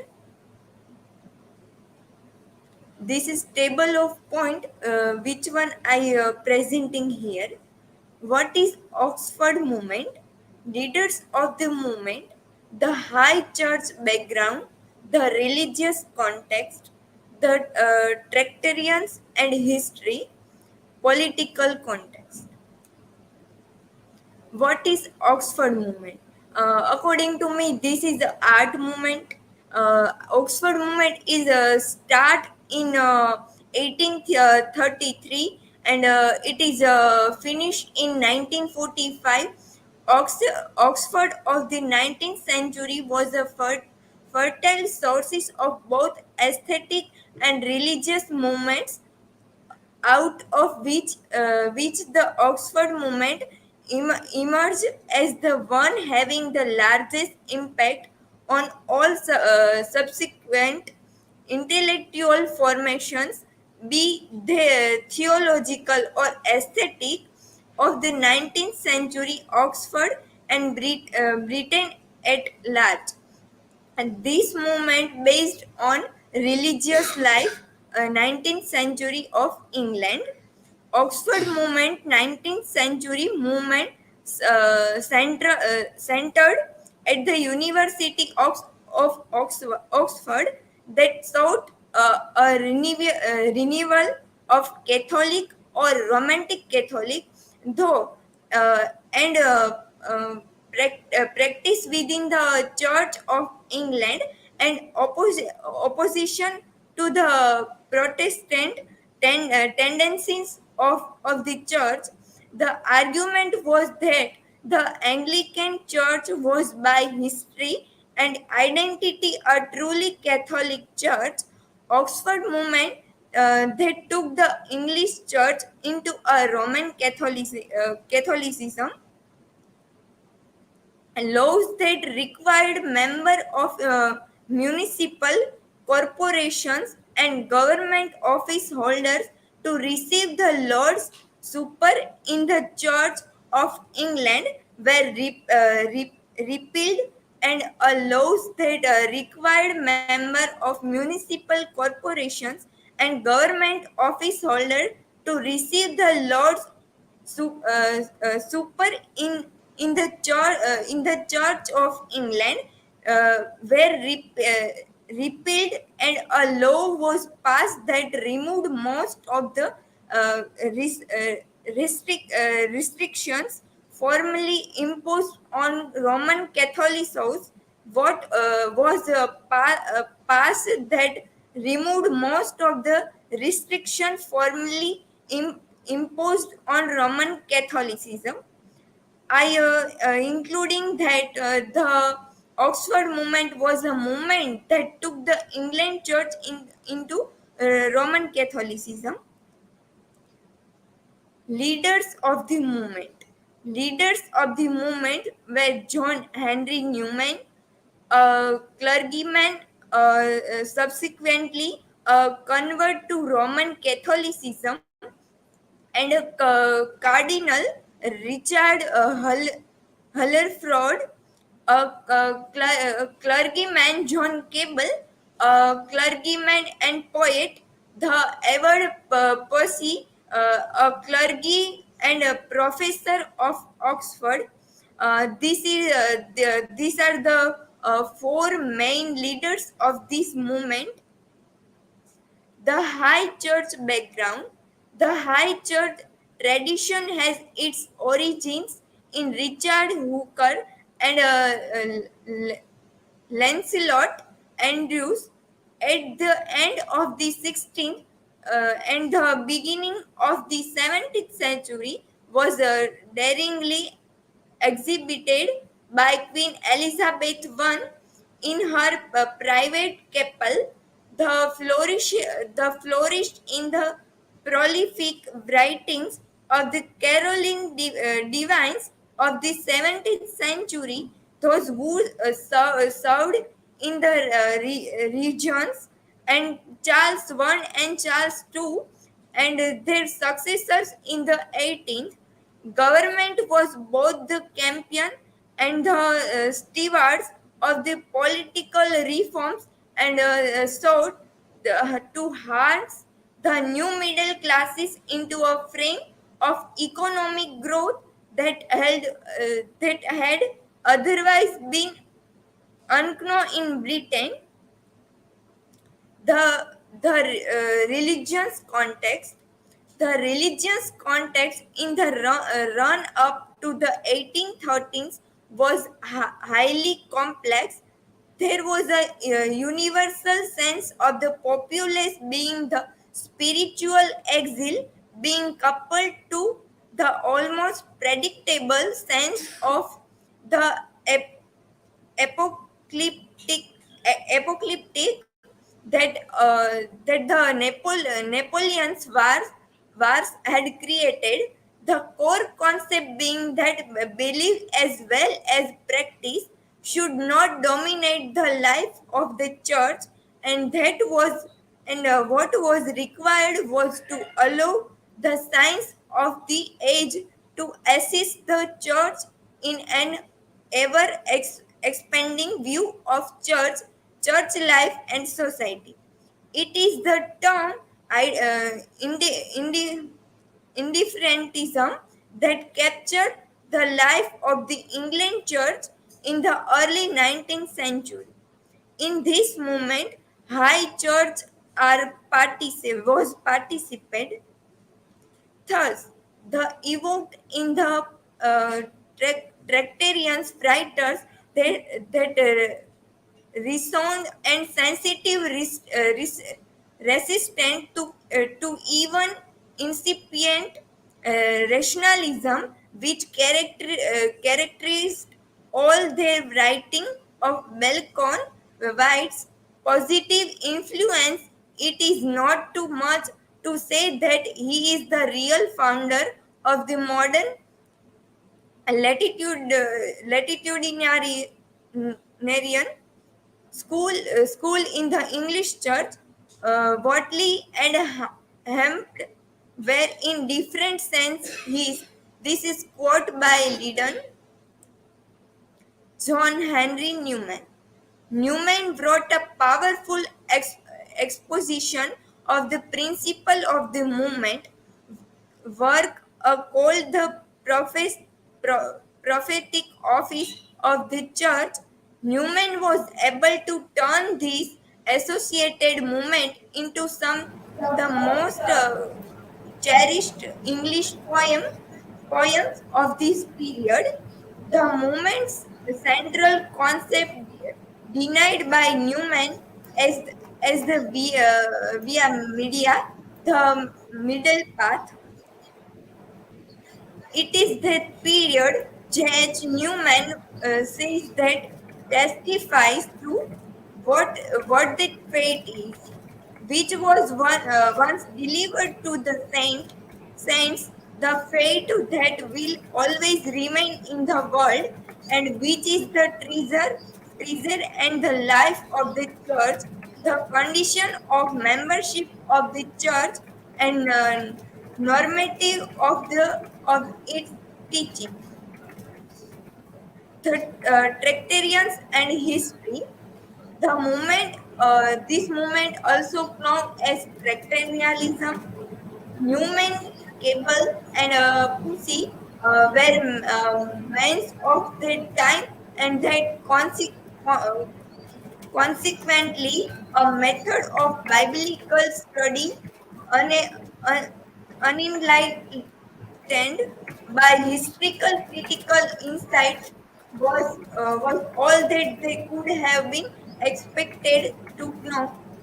This broad churchman, dean of St.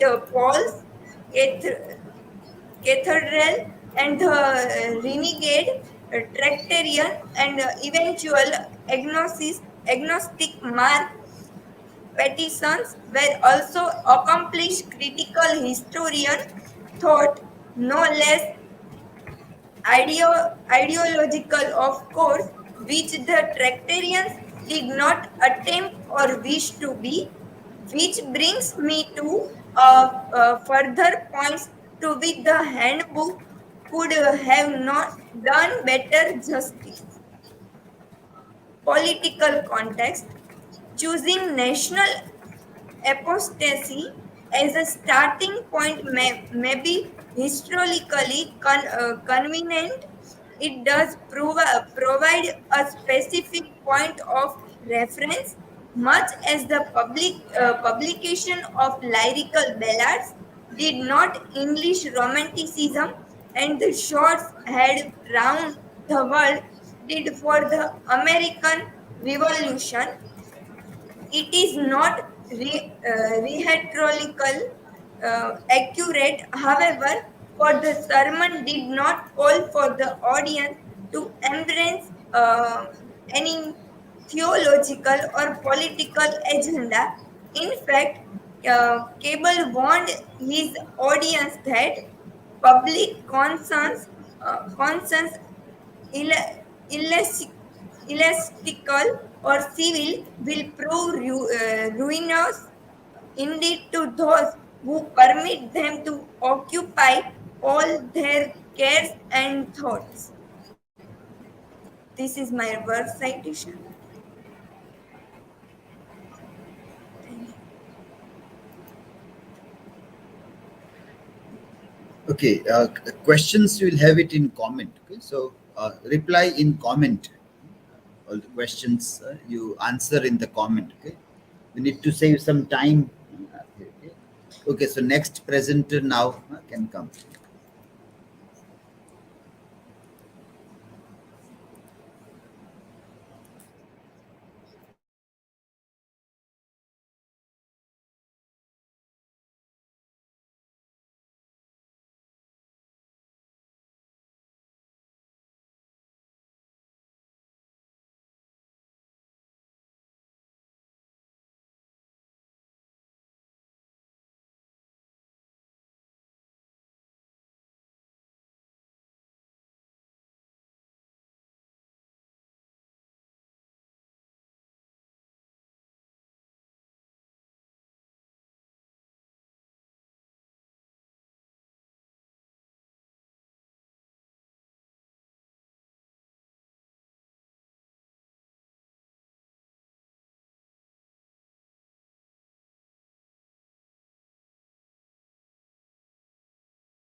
Am I audible? Hello everyone. On this fifth and last day of season 1 presentation from the paper number 105A, History of English Literature from 1315 to 19, I choose the topic Influence of Poetry on Poets and Writers. Here is my personal information. And now, what does influence really mean? We said this influences us and that influences us, but what is influence? According to Cambridge University, influence simply means the power to have an effect on people and things.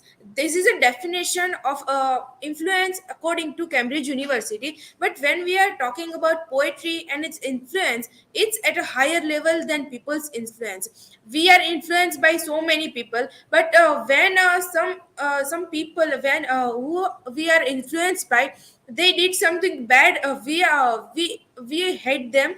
But poetry, songs, story books, these are the things, if we influenced by them, they always still always based in our hearts. Influence doesn't mean the struck one meaning in poetry. Here it also means attraction by the poetry. We attract by the poetry. We read poetry and we love poetry. Inspiration by poetry. Some poetry are really inspirational. Interest in the poetry. Poetry take interest in it. We read poetry with full of interest. Now poetry. According to June Jordan, poetry is a political act because it involves telling the truth. Poetry, she means that poetry has some political elements in it because it tells the truth of it. From ancient to modern era, every poet, writer, philosopher, and critics give their opinions on poetry, which describes how poetry influenced them. Not only poets write poetry, but the philosophers and critics from the ancient times also give their opinions on poetry. We experience so many forms and theory of defense and support to poetry. Poetry has so many defense in it and so many support towards it, like Plato's views of poetry, Aristotle poetics, didactic poetry, study of poetry by Matthew Arnold, and fragments of poetry by Julius Caesar, etc.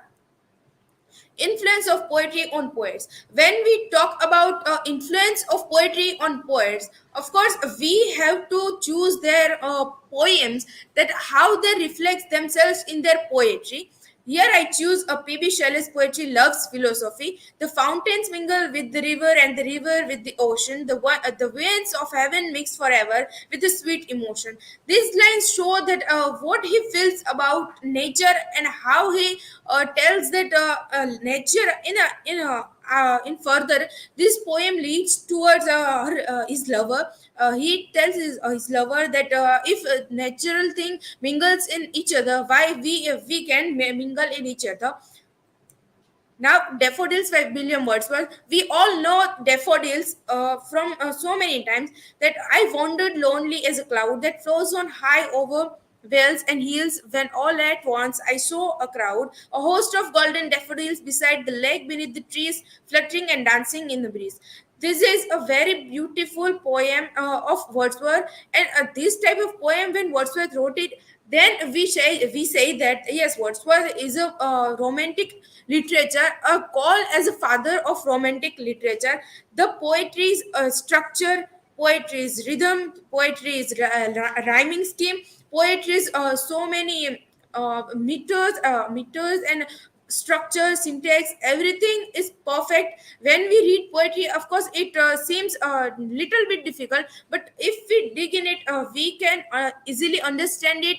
And words he choose for his poetry, it seems that how he influenced by nature and poetry.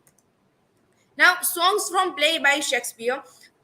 I choose a poetry, but when I see these two songs, which by Shakespeare famous for dramas and plays and that thing, but he also wrote so beautiful songs in his plays. This one, shy no more ladies, shy no more, men were deceivers ever, one foot in the sea and one on shore, to one thing constant never, then shy not so, but let them go. This song is from much ado about nothing play from 1612, which he written. This song dedicate, it's like a dedicate to female, that don't shy ladies on the men who get into other women very quickly. They're one foot in the sea and one foot on the shore, took one thing constant never. They can be with the one woman, they need too many women, as according to William Shakespeare. And the second one is, oh mistress mine, where are you roaming? Oh, stay in here, your true love's coming, that can sit both high and low. Trip no further, pretty sweating, journeys end in lovers meeting, every wise man's son doth know. This poem is from Twelfth Night play, written in 1602. In this poem, a lover write this song for his beloved. Influence of poetry on philosopher and critics. When we say poetry, we think that poetry is only belong to poets, but no. philosopher and critics also have so many thoughts about poetry. Like if it according to William Grimm, from the article of Plato's view on poetry, he described that if we turn to modern critics for an explanation on Plato's view of poetry, we found most divergent views from each other scholars.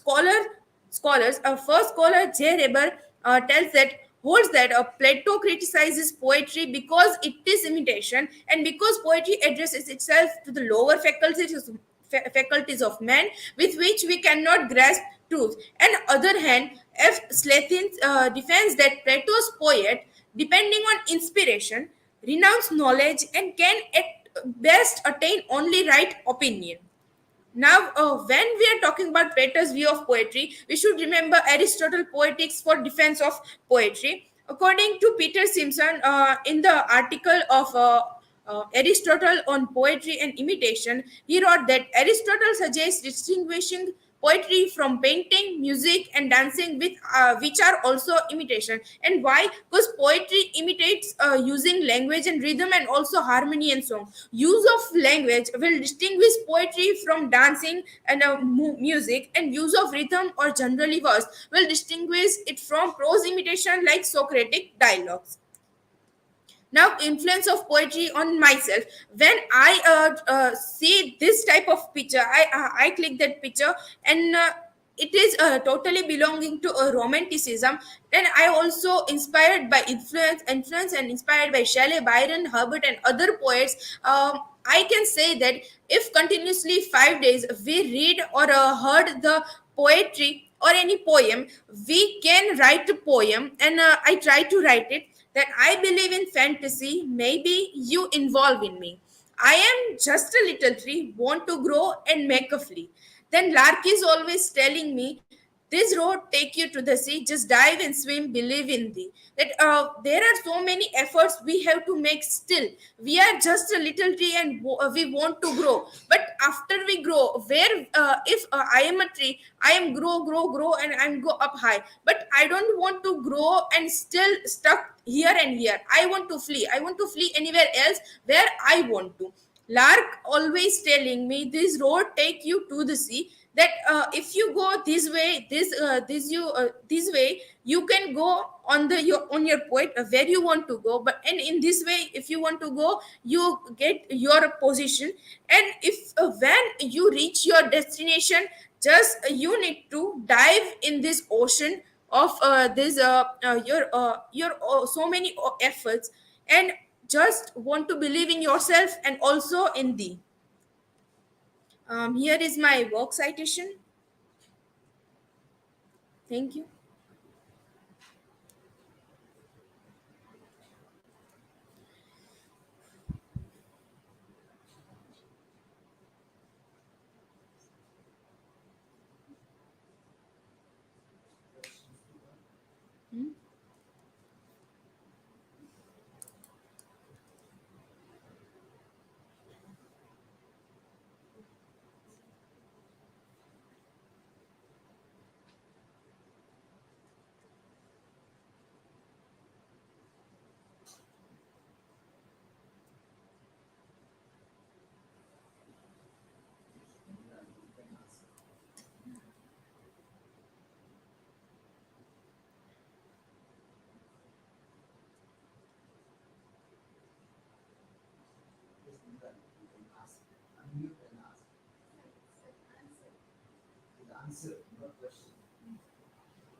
Nirali and Kosha. Yes, sir, I have posted. It's not the data is not working.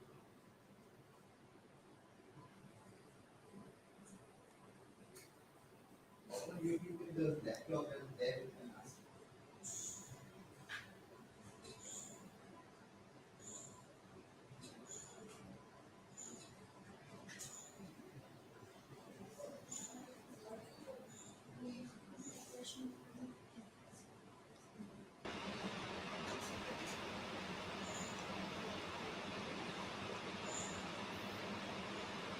Pooja, uh, according to you,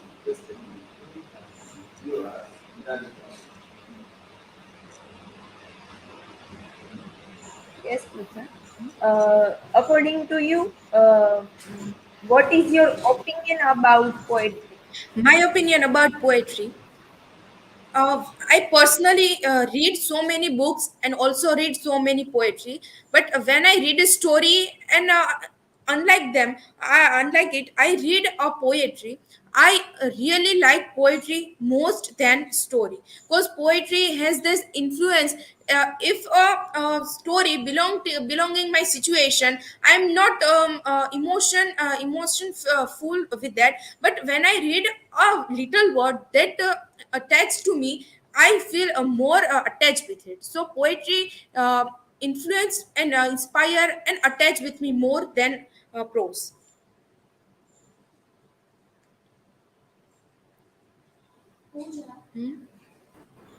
Pooja, what according to you inspires an individual to write? What according to me inspires an individual to write. Inspiration, it's a thing that if I heard you like an hour, it doesn't motivates me. In reality, it doesn't motivates me. If I want to motivate myself, then I heard you. But if I don't want to motivate, then you tell me so many things like 3 hours, 4 hours, so many hours. I didn't understand it. But if inspiration is the thing that we get in ourselves if we want to, it's an inner thing that if I inspire by my inner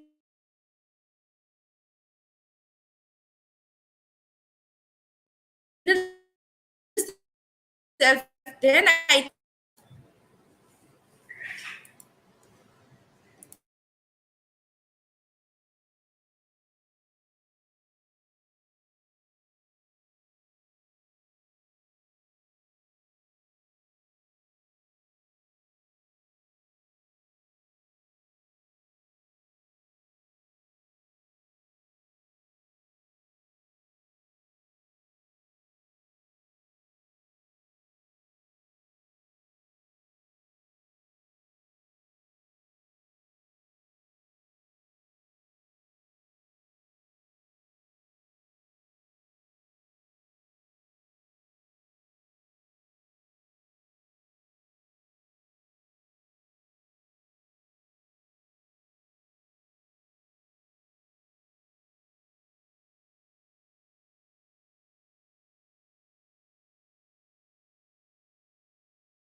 Good afternoon, everyone. Today is last day of our presentation.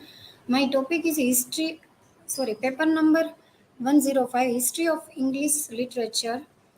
Today's my topic is Classicism versus Romanticism. First of all, what is classicism?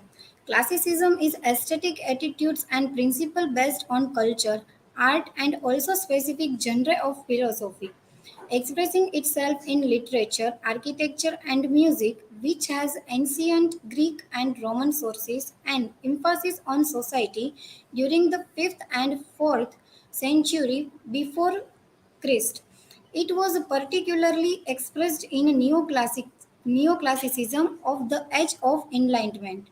The term classicism is a very broad term and it refers to the literature of the age of Dryden, Pope, and Johnson. In this way, literature was governed more and more by rules and regulations. In the beginning period, the results were quite amazing, particularly in the prose works of the period, but in the long run, it lost its charm and literature became dull, dry, and monotonous. Works, works associated with classicism typically exhibit restraint on the part of the author, unity of design and purpose, clarity, simplicity, logical organization, and respect of tradition. Some examples of literary criticism include Sears prose, the Johnson Dryden and Alexander Pope, and the writing of T.S. Eliot. Characteristics of classicism are belief in reason, civilized philosophy, sophisticated interest in urban society, human nature, religion, love, nature, satire, expression of acceptance, more truth and realism, belief in God and evil. Now, what is Romanticism? Romanticism was a literary movement that began in the late 18th century, ending around the middle of the 19th century, although its influence continued to this day, marked by individual a respect for nature and primitive and celebration of the common man. Romanticism can be seen as a reaction to the huge changes in society that occurred during this period, including the revolution that buried though countries like France and United States you sharing in a grand experiments in democracy. The term romanticism does not stem directly from the concept of love, but rather than from the French word romant, a romantic story told in verse. Romanticism has been variously defined, and the definition of romanticism. Walter Pater described the romanticism is an addition of strangeness to beauty. Walt Dunton defines it as the renaissance of wonder. Lagos and Sesamian call it an accentuated predominance of emotional life provoked and directed by the exercise of imaginative verse. Characteristic of romanticism: celebration of nature, focus on the individual and spirituality, celebration of isolation and melancholy, interest in the common man, idealization of woman, personification, and pathetic fallacy. Now, what is difference between classicism and romanticism? Classicism used imitate Roman poets and ancient Greek writers with rules and regulation. Other side, Romanticism follow Spenser and Milton in this age. Poetry in Romanticism, poetry creates for a reason, no scope for any imagination. Other side, Romanticism use every word in poetry of imagination. All emotion uses in Romanticism. Classicism uses no romantic spirit. Other side, romanticism is huge romantic spirit. In romanticism, the right authors used to say whatever they wanted to say. Other side, romanticism is a language very easy for common people easily to understand this poetry. Classicism. Classicism is a classicism. In classicism, people not understand refinement, and other side, romanticism Author's language is very easy. People understand because easy language used in it. Other side, Roman classicism. Classicism means reality. It's more. It's important. Author importance. Other side, romanticism is uses idealism more important than reality. Classicism no use any nature. Other side, romanticism use lots of nature.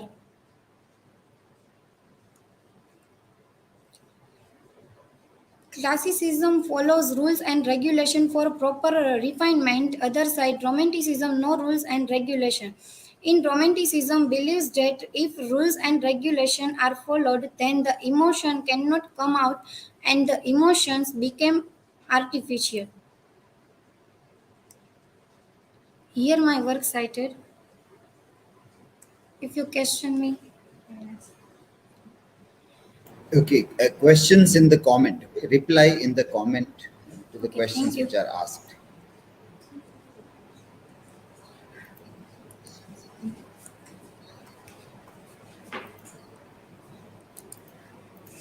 Uh, Pooja, have you used in the first slide that according to Cambridge, that reference we have given.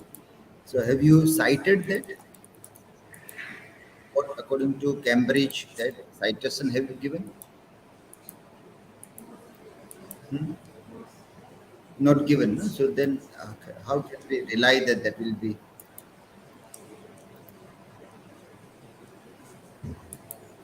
So from where did you get this according to Cambridge, this poetry? You can speak there only in the camera.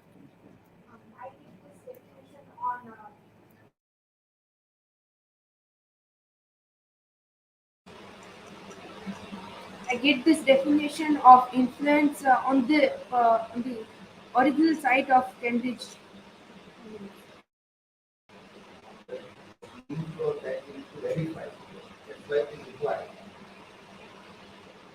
That's what we keep on telling you. When you refer to a site, you are not mentioning according to what. And when you are mentioning according to this, then the site is missing.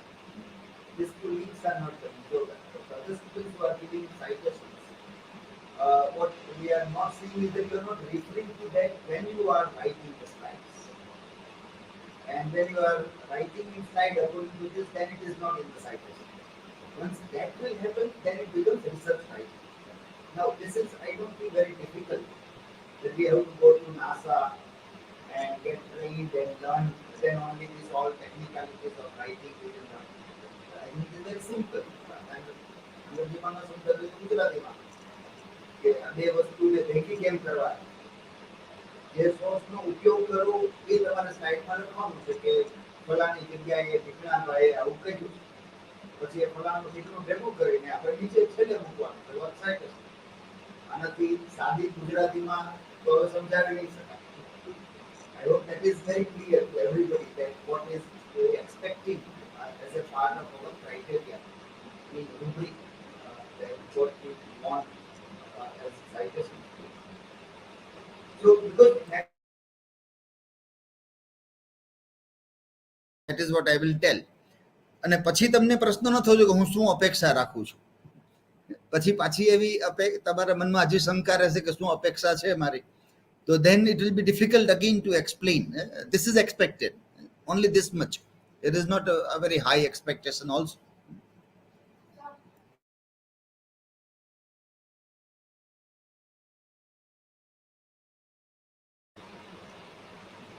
So when I try to cite this definition of influence, I can only cite the site of this Cambridge University. I cannot able to cite this particular definition. They are not allowing it.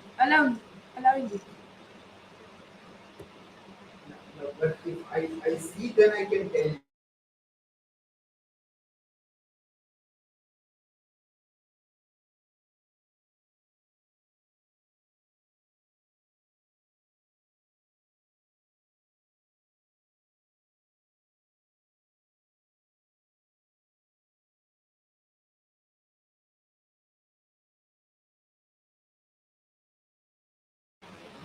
So I can cite, but they allow to cite their website. I want to cite the particular definition, so I can reach there when I click it. But I tried 3-4 times, but I'm not able to cite this definition or any words. They are allowed it, but I can only copy the word or a definition. I can copy it, not the link.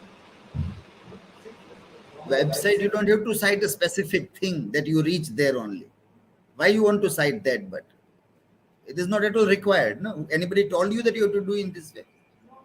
Then, but so why you are doing? No. But why it is authentic and good? This is, you have to understand how websites are made. If you don't know how the language of making of website, that can you go to a specific page in a website? When our material website will allow you to do that, it will give a specific link. But the websites are not made in that way that they can give the link. Then how can you reach to a specific place? That's why the entire page is cited. That site where it is reflected, that is to be cited. So people click and they go there, and they will find that on that page. So share with me that link. What is the problem with you that you cannot cite? That you have to do. And another citation that you have given, which is a very long citation in your things, which starts with google.com. One citation. Second citation, Shakespeare.William. Sorry, Shakespeare, William. That it goes with google.com. Now, again, this is search result. It is not the link. Third one also google.com. These are not proper. Most of you citations is google.com, starting with that. Even Shelley and Wordsworth also is Google. So this is not proper. Are you getting the point? Or Yes, not? sir, I'm getting the point. But this is from Poetry Foundation, and the same problem is happening that they are allowing copy the Poetry Foundation word and the word of William Shakespeare. But I'm not able to copy that link from in it. So I have to copy the Google search. No. Now, for example, this is there, no? This result. So when you click on that, you come to this website. This is what you have cited.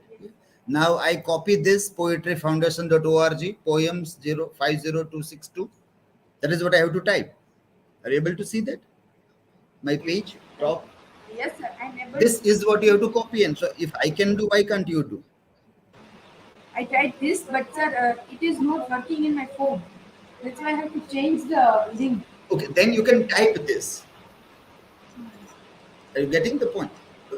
Copy paste, if it is not giving you properly copy paste, then why don't you type it? I also typed it, sir, but not working in my phone. I tried after presentation is done, and that's why I told you that I am not able to edit properly in this citation because it is not working. No, but this is not editing. This is copy pasting problem. Yeah. Told you, but originally something some this, but I think it is edit problem. That's why I can It means you don't know to use the device. That is the digital skilling problem. When you open a browser, what you get as a result in the browser, from there you have to go to a particular website that you are not aware about, I think. It seems to me, because I know that when you open a browser and you try to copy the URL, it doesn't allow you to copy proper URL. It gives you search result. So you now, that is the another part of digital skilling, that you should know now how to go to a proper website. That is the problem. Are you getting that? So now see, if you will find jo નિદાન થશે તો ઇલાજ થશે. તમે કહેશો કે નહીં, આમાં મારો તો કઈ વાંક જ નથી, આ ડિવાઇસનો વાંક છે, ડિવાઇસ એનું કરે, હું તો બરાબર એકદમ જ છું, બરાબર, મને આમાં પ્રોબ્લેમ નથી. દેન એ પ્રોબ્લેમ ક્યારેય સોલ્વ નહીં થાય. તો એ બીમારી એમને એમ રહેશે. એવરી ટાઈમ યુ વિલ ટેલ કે ના, આ તો આમ જ થાય છે, આમ થતું જ નથી. એવું હોય જ નહીં કે ના, આ થઈ ગયું આપણે અહીંયા. સો વોટ, આ તો યા તો મોબાઈલ વાપરતા નથી આવડતો બરાબર, અથવા બીજું કે આપણે તરત આવીને લેપટોપ ઓપન કરી અને ત્યાં કરવું પડશે કામ, તો ઇઝીલી થઈ જશે. તો મોબાઈલમાં નથી થતું તો આપણે લેપટોપનો ઉપયોગ કરવો પડશે.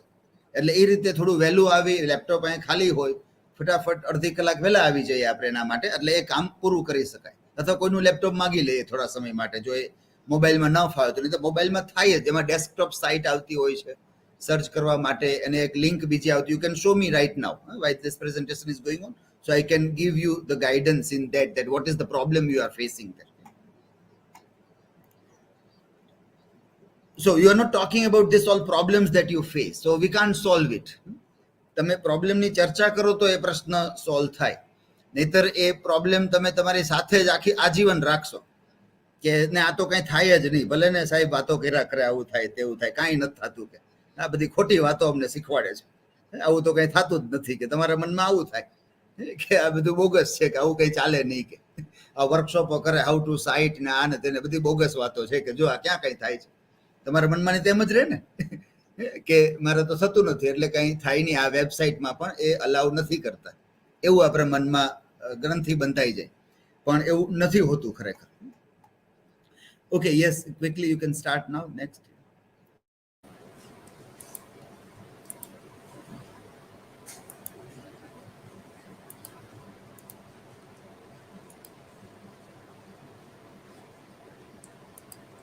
Show me the mobile what problem you are facing. Right.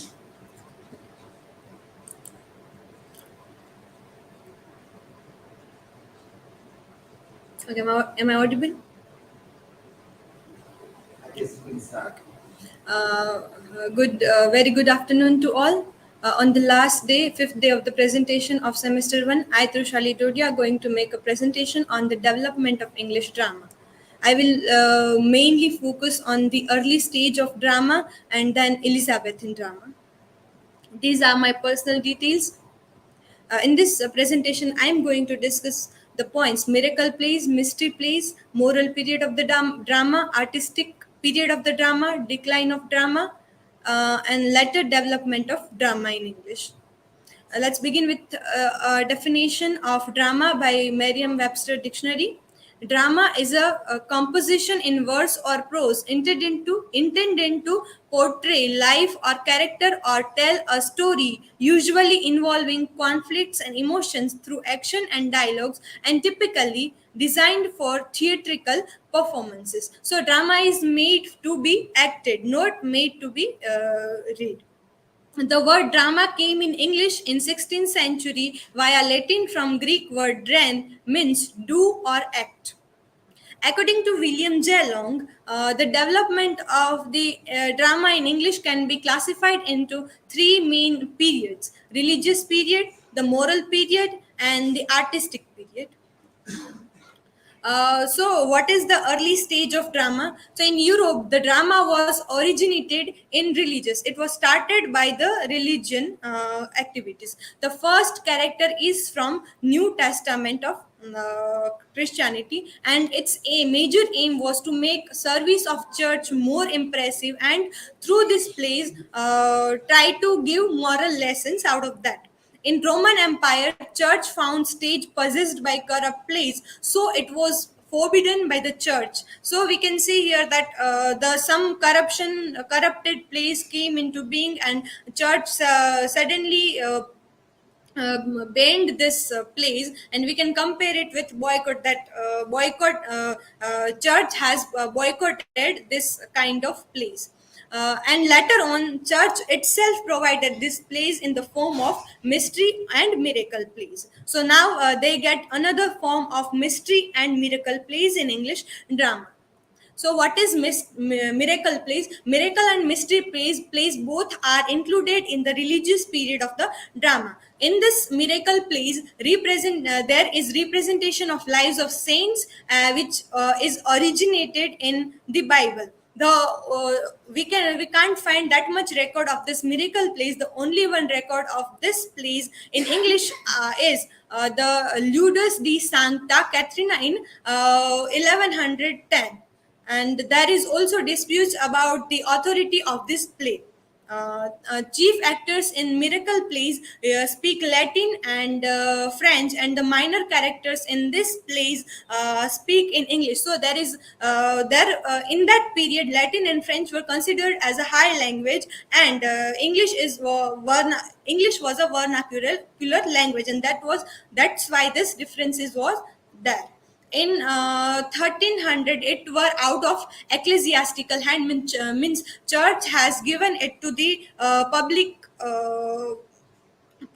and private organization, and later on, when some disputes happened, church itself started preaching against drama that was introduced by themselves, and later on it was replaced by the Elizabethan drama. In this picture you can see that there is a mouth of hell, and in miracle plays they used to put this before behind in the front of the theater, which was not that much proper, and it was made to show the uh, it was made to show a kind of fear that if you will do such things you will go to hell, and it was for fear, so that they can moralize that lessons.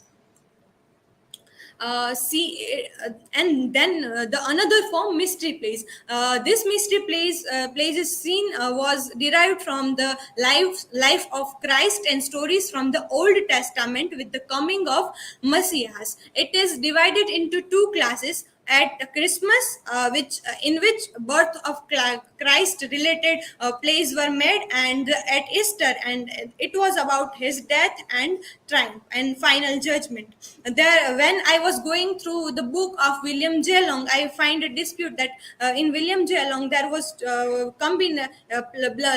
blunder of this two miracle and mystery plays. There was not classification, that much classification about, so I go for bidless the mystery plays. So from there I got this information. It was performed on various localities. It was not that in this place it should be performed, and it will be performed. It was performed on various localities, and the cycle, though it was performed on various localities, it has a kind of united single cycle. It will move like around. It begins with a creation and ends with a final judgment.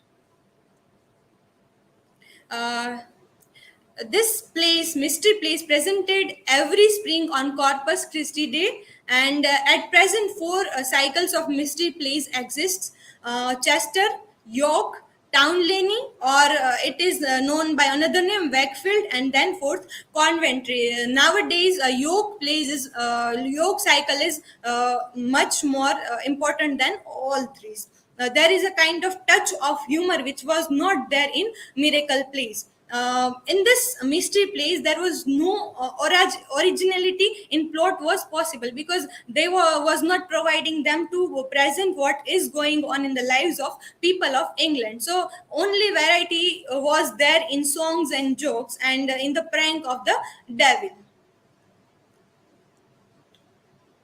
Now that was a religious period, and our later on moral period of drama came, and in this period allegorical personages were used as characters, like virtues and vices.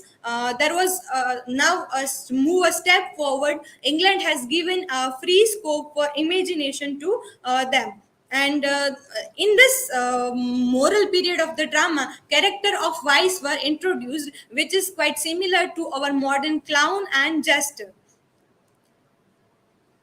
It ended with a type of virtue and to punishment to the devil. So there is a kind of, if you will do a sin, you will get a punishment. It was like that structure. There was another form in this period was interludes, that it has same concept, but there was a kind of sense of humor in that. This everyman is has also known as mystery plays and moral period. There is also a kind of dispute, but majority it is considered in a morality plays. Then third, artistic period. This period we can consider in the age of Elizabeth, and when free scope of dramatic performances was given to playwrights. in this period, we can see that dramatist can represent human life as it is. First play in English was Ralph Roister Doister by Nicholas Udall, which was mixture of classic and English. First domestic comedy was Gammer Gurton's. Sorry, it is Needle, but I by mistakenly I wrote it Middle. Gammer Gurton's Needle. And the first tragedy was Gorboduc by Sackville and Norton, which was written in blank verse.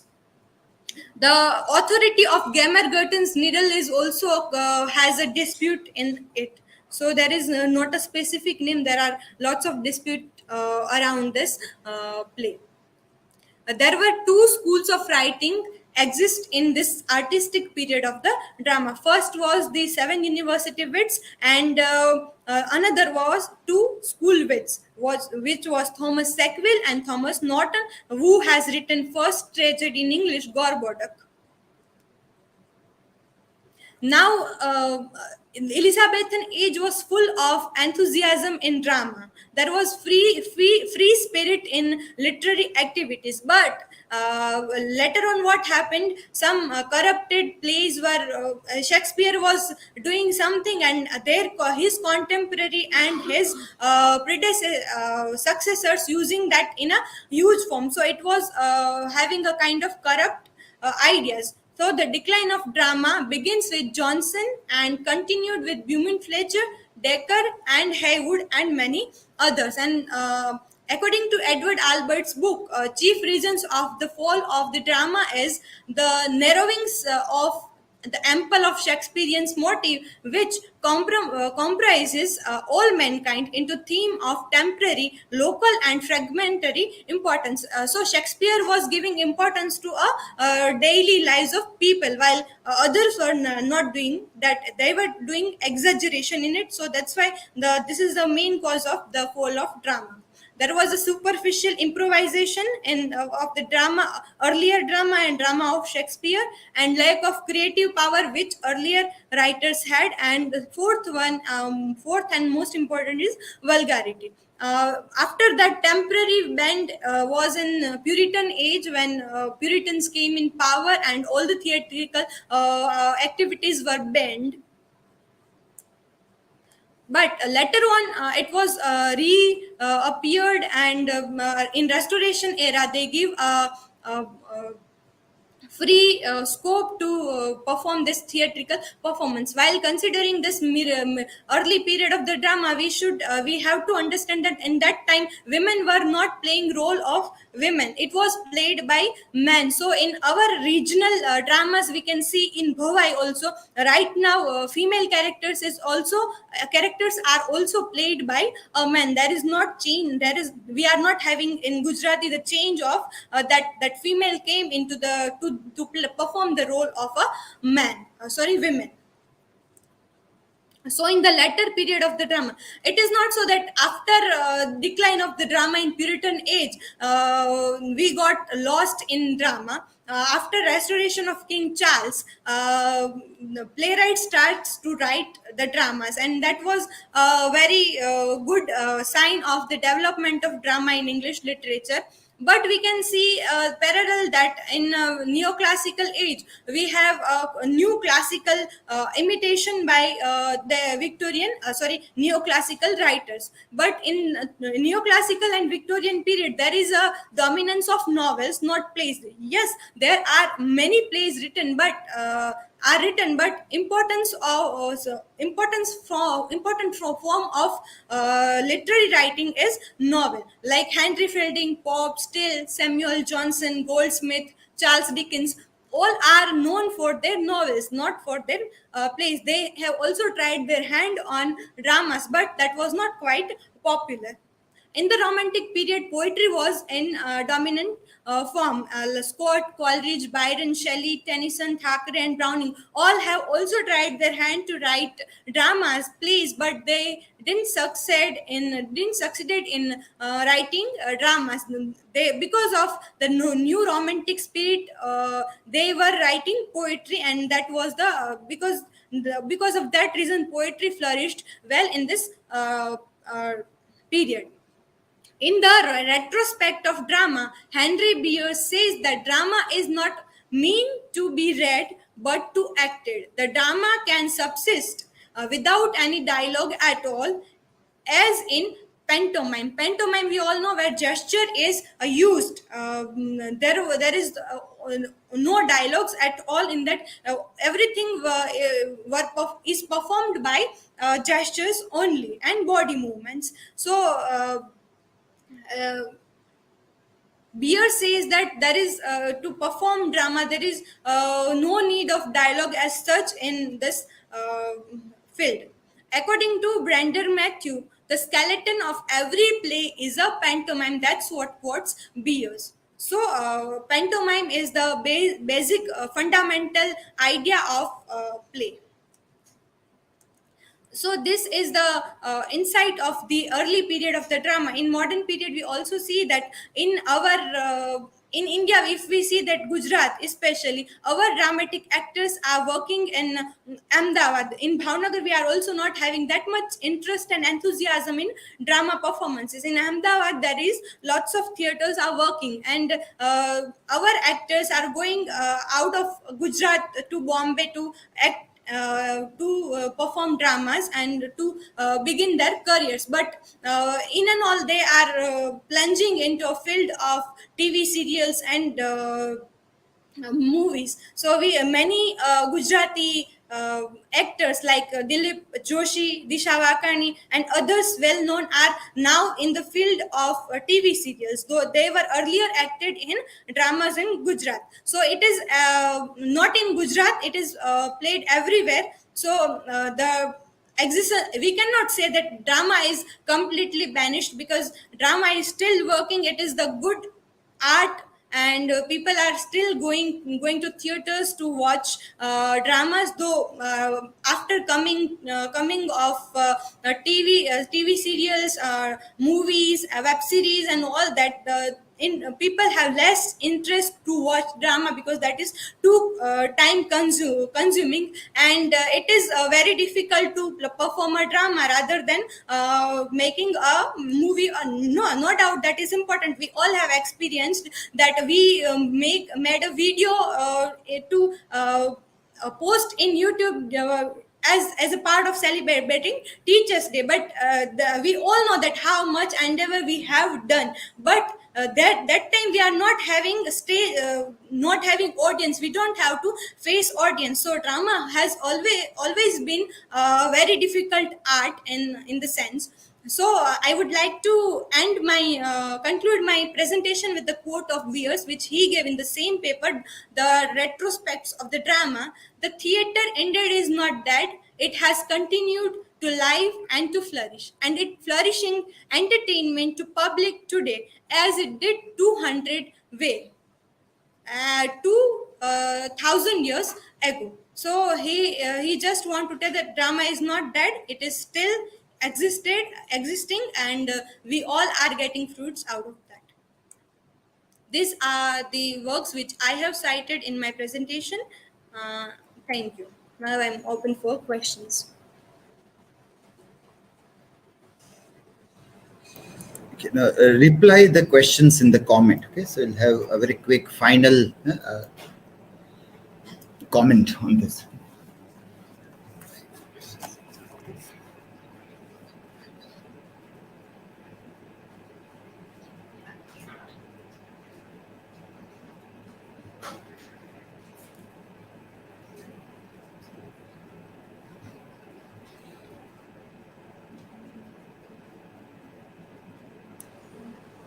Okay, so let me.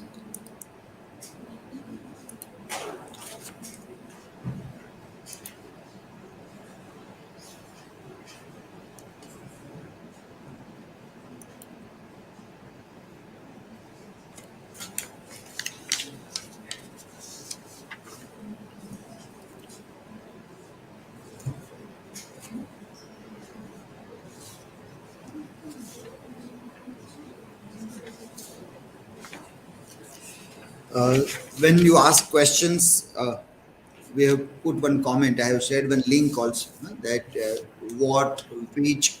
So we realize that we still make simple mistakes in grammatically constructing a sentence when we want to write question. We know we have studied in school days or even in the college days that what is interrogative sentence. What is interrogative sentence? That is what we have to put into practice. And many of us are still not able to do that. So concentrate on that. At the end of the second semester, we will be good in this. First, we have to do needs analysis. That do we still need to understand what is it to learn sentence structures, different kinds of sentence structures, wherein interrogative sentences also come. But we realize that yes, we need to have some lessons on that also. So that website which I have shared and similar kind of websites can help you in doing self-learning. Because now these are some of the topics of school days. Now we can't do that in MA about simple grammar things. But we realize that we need to refresh our understanding of simple grammar also, even at master's level. There was one question to Gopi that what inspired Dickens to write? What inspired? Now, when you want to answer this kind of questions, you have to rely on biographers. So if you have cited that somebody has told that Dickens was inspired in this or another way, then you can say that according to so and so, Dickens was inspired by this or that. That way, that is how it has to be said. Otherwise, how can we know that Dickens was inspired by what? Dickens is not our friend. We have not lived with Dickens. We are not classmates or hostel mates. That we are roommates. Then we know that how people are inspired. But well, we are not roommates of Dickens. So these are simple things to apply when we are doing research-based writing or reading. That how do I come to know something? I don't know the person. I know only by reading only. So then, who are the writers whom I am reading? And then I have to refer them that according to so and so, it is this. So if you say that no, you are wrong, then you can say that that person is wrong. I am not wrong. That person is wrong. Who has said this? I am just telling what he has said. So why you have to say something which you don't know? That is simple thing to use sources and other things.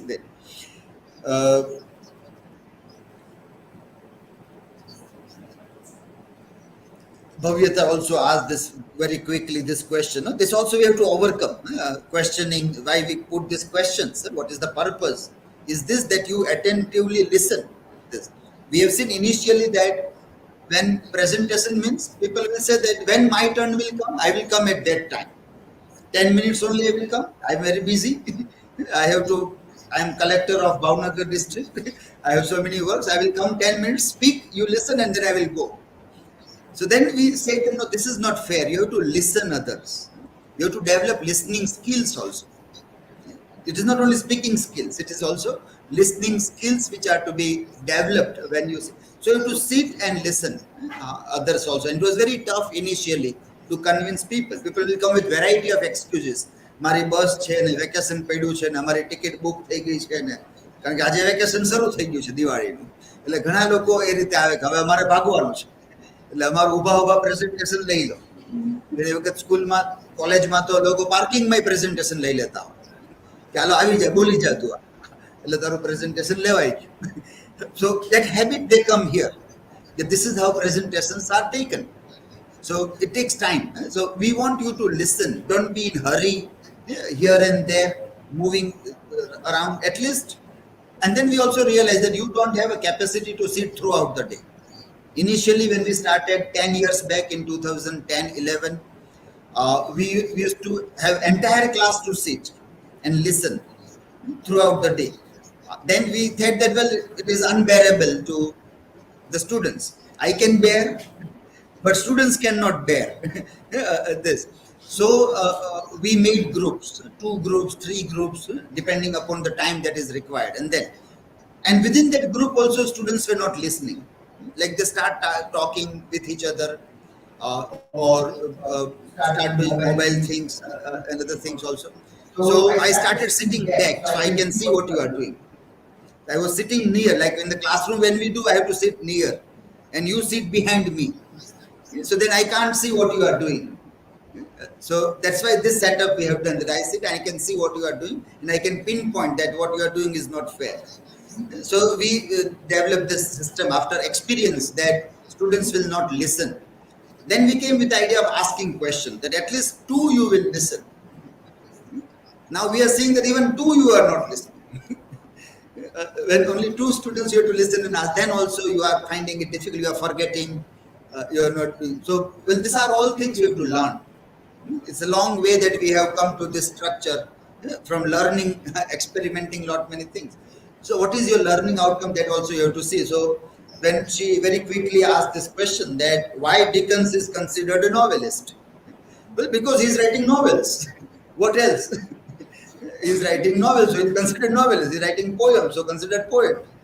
What else can? So a very stupid question comes when we see this. So not concentratively listening. That's why this all things happen. So very important lessons to be learned, that we have to be very careful in academic activities. We can't take it lightly.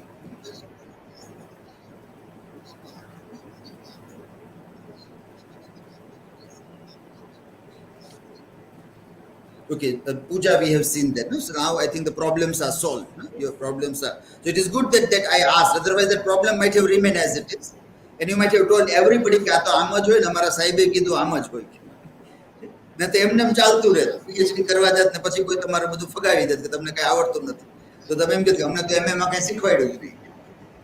ત્યાં સુધી એ લાંબુ થાય.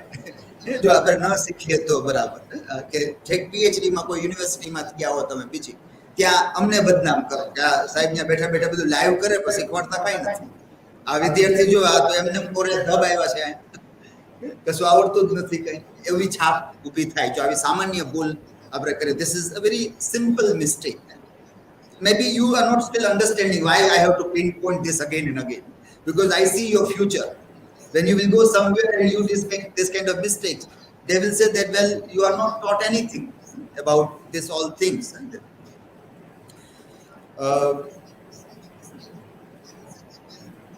Trushali's last point, well, Pooja also is, when you were talking about this influence, still it was a good topic. It was a very good topic, but still you have to think deeper. That when you say influence of poetry means what? So where people are saying that by reading poetry, something changed in me. Now what is that? That is, if you talk about not only that they have written poems, or even they say that I write poetry because I am influenced by poetry. Then that becomes, it was good that you gave your poem example, that this poem you have written, and that was a good idea. What you are doing, creative writing or painting or any other things, you can use that in your slides. So that is how you can merge other things. Once that will start happening, it means you are involving yourself 100% with your studies. Otherwise, your study is separate and your other things are separate. They are not connecting together. So that connect, if it happens, then only real learning happens. So it was a good point that you used your poem to make that point also.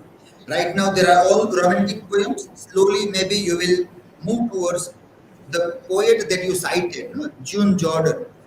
June Jordan, you said it's a very interesting interview. I was seeing the link, and it's a good interview worth reading by June Jordan, American poet, where she speaks that writing poetry is a political act because you have to speak truth. So today in the post-truth era, just to speak truth is you are doing a politics, and poets are supposed to speak truth. So it's an act of politics, even if you don't know politics. But writing poem is an act of politics. That is what June Jordan. It's a very good interview that you have referred also. So slowly you will move towards that kind of poems also. Trushali, you can also connect this youth festival drama events also. When you talk about recently, so we gave you the activity also to watch a drama and see this also. So that can be connected. That how in academic arena.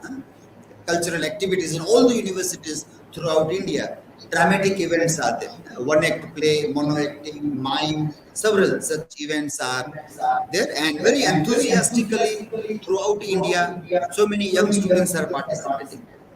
And it's very tough competition at this level. Then from here, they will go to West Zone, then from West Zone to interzonal at national level. Throughout India, all universities will come and participate. And then South Asian countries events are there where people go and perform like this. So dramatic activities are happening, but how do you see now? Then critically, you can say that it is only academic, or all these people also try to look that when we get a chance in TV or cinema, they would jump, and people will be more proud. University will be proud to say that our youth festival hero is now in a film. They will be lesser proud if they will be only in a drama. But they will be more proud when they will be in cinema, and then they will bring them on campus and they will say that this is our hero who is now in this. So in inaugural function or in the closing ceremony, those people will come when they are in cinema. So cinema is highly respected, even by the people in theatre. That points can be remarked that this is how we see that what is and whatever society appreciates, that is what more people will move towards. Many people will be inspired to be that. That is what how society appreciates the things. Okay, very quickly, when you like at the end of the 5 days, when you try to overview what you have learned in 5 days, this rigorous 5 days where constantly you work on your slides and then you present the things. So we can say that in 3 ways your skills are developed in this presentation. In 3 ways. First is about your subject content. You become a little bit more powerful in your subject, whichever topic you are taking. Your understanding of that becomes more powerful than it was earlier. So now if somebody is asking you some question and if it is related to your topic, then you will be more confident to answer any time. Like અડધી રાત્રે કોઈ જગાડીને આપણને કહે કે ચલો તમારે ચાલવાની પરીક્ષા લેવાની છે, તો આપણે એમ ન કહીએ કે મને વાંચવા તો દો, વાંચવાનો સમય તો આપો, આમ અચાનક કેમ પરીક્ષા આપે કે તમારે બોલવાની પરીક્ષા લેવી છે, તો આપણે કેમ આ લઈ લો કે ચલો બોલવા માંડું, ચલો ચાલવા માંડું, દોડવા માંડું. That way some topics, at least this presentation topics, you will be able to speak anytime that you ask. I know something to say in few words. That is how we say our subject understanding or subject knowledge enhances when we do presentations there. So you get deeper understanding, you start applying those ideas, at least few ideas you start applying in this also. And some of you are also connecting dots with contemporary happenings also. When you do that, you are creating a knowledge. And today Kosha also had a good connection with Puritan era and Bollywood boycott idea. So that adds a new insight. This connecting dots is creating knowledge. What is creating knowledge is nothing but connecting dots. There is one knowledge here, there is another information there, there is a data there. If you connect them, it becomes new knowledge. It becomes new way of looking at the things also. So when you apply and then when you connect the dots, you are creating something. This is what is known as Bloom's taxonomy. If I can very quickly open one page here. Those who are from BA, you might be aware about Bloom's taxonomy. Taxonomy, because that is the basic of teaching learning.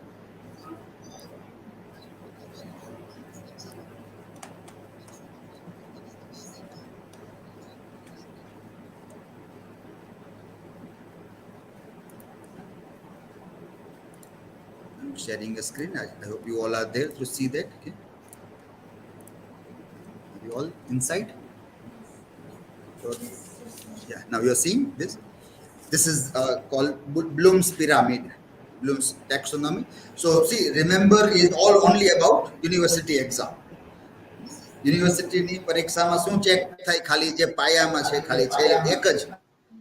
Only that. Remember, if your memory is good, you get good marks. But to understand, they say that only getting good marks in mark sheet is not a parameter of you are knowledgeable or you know something. How can you prove that you know? It is not your mark sheet, but your digital portfolio. And where all these videos will go, that will say much better about what you really know rather than your mark sheet. So mark sheet is only memory. Remember, but understanding comes here.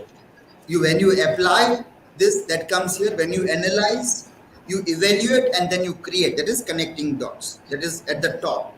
So at the top are higher order thinkers, HOTs. They are known as HOT, higher order thinkers. At the bottom, they are known as LOTs, LOTS, lower order thinkers. લોટ એટલે ઘણા બધા, તળેટીમાં ઘણા બધા હોય. જેમ ટોચ ઉપર જાવ ત્યારે એક બે જ હોય. જેમ ઉપર લોકો ટોચ ચડતા જાય ત્યારે ટોચ ઉપર એકને જ ઊભા રહેવાની જગ્યા હોય અને ત્યાં ઓછા લોકો જ હોય, પણ નીચે તળેટીમાં અબલખ લોકો હોય. મેળો જામ્યો હોય લોકોનો, lots of people. Lower order thinkers are many. Higher order thinkers are very few. Higher order thinkers. So when you apply in presentations your subject knowledge, you are climbing this ladder. You are climbing from, memory here is not required at all. So we don't say that you orally speak. આપણે નથી જ રાખતા કે બધું ગોખીને આવો ને પોપટની જેમ બોલવા માંડો. આ રીતે ઘણા પ્રેઝન્ટેશન રાખતા હોય છે, આપણે નથી રાખતા. કે આપણે એવી મન ઉપર એવું ભાર નથી આવતું કે ગોખીને આવો જલ્દી ને પછી પોપટની જેમ પઢી જાઓ બધી વસ્તુ. જેમ ઇલોક્યુશન કોમ્પિટિશનમાં ને એવું થાય, લોકો ગોખીને આવે અને ભૂલી જાય. Not that. એ પરીક્ષામાં થશે, યુનિવર્સિટીની પરીક્ષા એ ટેસ્ટિંગ કરશે તમારું મેમરી. અહીંયા જુદી વસ્તુની સ્કિલ્સની પરીક્ષા આપણે કરવી છે. Where from understanding, applying, analyzing, evaluating and creating. So that's why we stress on this, how you connect your understanding with something happening around us, where you display your deeper understanding also. And technically if we see, it is also about your speech. Yes, your speech improves, your command of language improves. This is subject content. So literary content, it improves. Then your language improves. You will have to speak. You will say that after so many days you might have spoken 5 continuous days something in English for around 10-15 minutes. 5 days continuous. You might not have spoken this maybe throughout your life also, if you have not participated in classroom activities. In classroom activities, if you are participating, you might be speaking or reading something, but many remain absent when those activities are done. Deliberately they remain absent or they run away, so you don't get any chance. Here everybody gets a chance to speak in English language at least for 10-15 minutes, 5 continuous days. So your speech improves. And your this drafting questions, how to ask questions, that is very, very important skill, is how to ask questions, quality questions.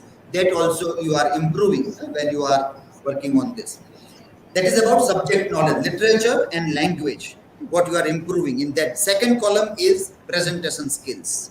Presentation skills. In presentation skills, you understand how to prepare slides. Many of you might have prepared first time the slides. Many of you might be doing, might have improved. Some of you are doing very good design with the thematic connection. So you come to know that slides means a combination of image and text. Infographics can be given. We can make our own infographics also. You can draw something graphical and take a photo and put also. Variety of ways. You can make a small video and put. You can make a GIF also. Still you are not making things. Maybe subsequently you will go to making also. Right now you are downloading and using. But maybe then you will realize that we'll have to make things also. We have to make our own graphics and other things. So that all, preparing slides, infographics, graphical designs, that goes with the theme of your things, color combination, font, everything are presentation skills. What else? If there is, then you can note down that also. And third is digital skills. So you learn how to manage or handle mobile phone for variety of things, how to handle laptops for variety of things. Many of you might have said first time on laptop, so you don't know how things work on laptop. So you at least got something. Maybe after 2 years you will be master in laptop and mobile both also. So your digital skills will improve slowly and steadily. In handling mobile devices and laptop devices, live streaming, how it happens, you become aware about. One platform we are using right now is StreamYard. Maybe next semester we may use something else also. If advanced version of things are coming, then we will go to that also. So what is this? How you log in? What things happen around that? That digital skilling, you know. So if suddenly somebody is asking you કે મારે આવું કંઈક કરવું છે, તો તમારી પાસે તરત આઈડિયા હોય કે આમ કરો. You become problem solver in society around you. તમારી આજુબાજુ જે સમાજ હોય એને કઈ જગ્યાએ આવું કામ કરતા હોય તમે કહી શકો કે આનું લાઈવ સ્ટ્રીમિંગ કરીએ આપણે, ચલો આ બધું ભેગું કરીને ગોઠવી દઈએ એટલે થઈ જશે. So you get that skill which can be useful in society whenever there is an occasion. Then YouTube channel, you all will have YouTube channel. Teachers Day માં મોટા ભાગના એ બનાવી છે એટલે એ છે મોસ્ટ ઓફ યુ. જે બાકી રહી ગયા હતા ટીચર્સ ડે માં કદાચ 10 લોકો તમારા ક્લાસમાંથી જેમણે ટીચર્સ ડે માં વિડીયો નહોતો બનાવેલો, હવે એ લોકોના વિડીયો પણ બની ગયા છે. So the next phase will be you will download this video, cut your part, edit the video and upload on your YouTube channel. So many things you will learn. Live થયેલા વિડીયોને download કરવાનો, એને edit કરીને cut કરવાનો, you have to cut it and then you have to upload on your channel. So these are all interesting skills which you will learn. Everybody will learn those digital skills. So when you come for the exams, I will ask you that have you all uploaded your videos on your YouTube channel? So I hope I will get answer in yes. We have enough days during this time to do so. During the Diwali time, આપણે એક દિવાળી ફટાકડા ન ફોડીએ અથવા ક્યાંય મળવા ન જઈએ તો કાંઈ વાંધો નહીં, આપણે કામ ઘણું બધું છે એટલે બેસતા વર્ષે કદાચ ન મળીએ આપણું કામ કરીએ તો there is no problem. Only 2 years તમારે તો આ કરવાનું છે, પછી you can meet everybody. પછી રોજ બેસતું વર્ષ કરજો, પણ 2 વર્ષ કામ કરી લો, 2 વર્ષ કામ કરી લો, પછી બધાને હેપી ન્યુ યર જ કરવાનું છે, હેપી બર્થડે જ કરવાનું છે. આજીવન આપણે બીજું તો શું કરશું, happy birthday happy new year. That will, so at least this 2 Diwalis or vacations, use it for academic. Don't give excuse that it was this or that. You can come here and work also. ભલે vacation હોય પણ ચાવી તમે લઈને કામ કરી શકો. If you want to come here, then you can do that also. If you don't have these all devices at your home. Web quest, how to search quality material that you have learned, that is digital skilling, that is called web questing. And also how to use citation machines. These are very high skills which even researchers are not aware about. Those who are doing PhD, they also don't know how to use citation machines, how to use quality resources, why we should not use study material site, why we should go to this Taylor and Francis online resources or Gestor resources. That all are something that even PhD students don't know. So now as a part of digital skills, you are learning better things about your subject. That is how digital skill is connected with your subject content also. So in this 3 level, all these skills might have been enhanced. This is what I am saying. કે આ રીતે તમારી skill enhance થઈ જાય, તમારી થઈ કે નહીં એ તમે નક્કી કરો. So if you want to write a blog or a digital story on this, you can mention this, that this is what it was expected, and whatever has happened that you know better than me, whether your skills or any other skills, if you have improved or enhanced or learned, then you can mention when you think of this. Always have a habit of doing reflection. જે કોઈ પણ એક મોટું event પૂરી થાય એટલે એના ઉપર વિચારીને કંઈક લખી નાખવાનું, ખાલી વિચારીને ભૂલી નહીં જવાનું. આપણે વિચારીને સૂઈ જઈએ એટલે સવારે ઉઠી ત્યારે ગજની બધું ફોર્મેટ થઈ ગયું. Everything is formatted. Early in the morning, everything is formatted. આપણે બ્રશ કરીએ એટલે એ દિવસે પછી બધું શરૂ થાય એટલે ઘરમાં કે ચલો હવે આ ધનતેરસ આવી ગઈ, હવે કાળી ચૌદસ આવી ગઈ, હવે આ કરવાનું છે, અને એમાં આ બધું પાછું ભૂલાય. પાછા પેલા ટ્રેડિશનલ લાઈફસ્ટાઈલમાં આપણે ચાલ્યા જાય. From academic life to the homely life, we will drift it. So when you think, write about it. બની શકે તો રાત્રે સુતા પહેલા જ લખી લેવું, digital form, either blog or digital media story. And then so that gets recorded somewhere, and in future it can be useful to us also. Okay, we end this session here. Today is the last day for you. We have ended this session first with morning session. We will have the next one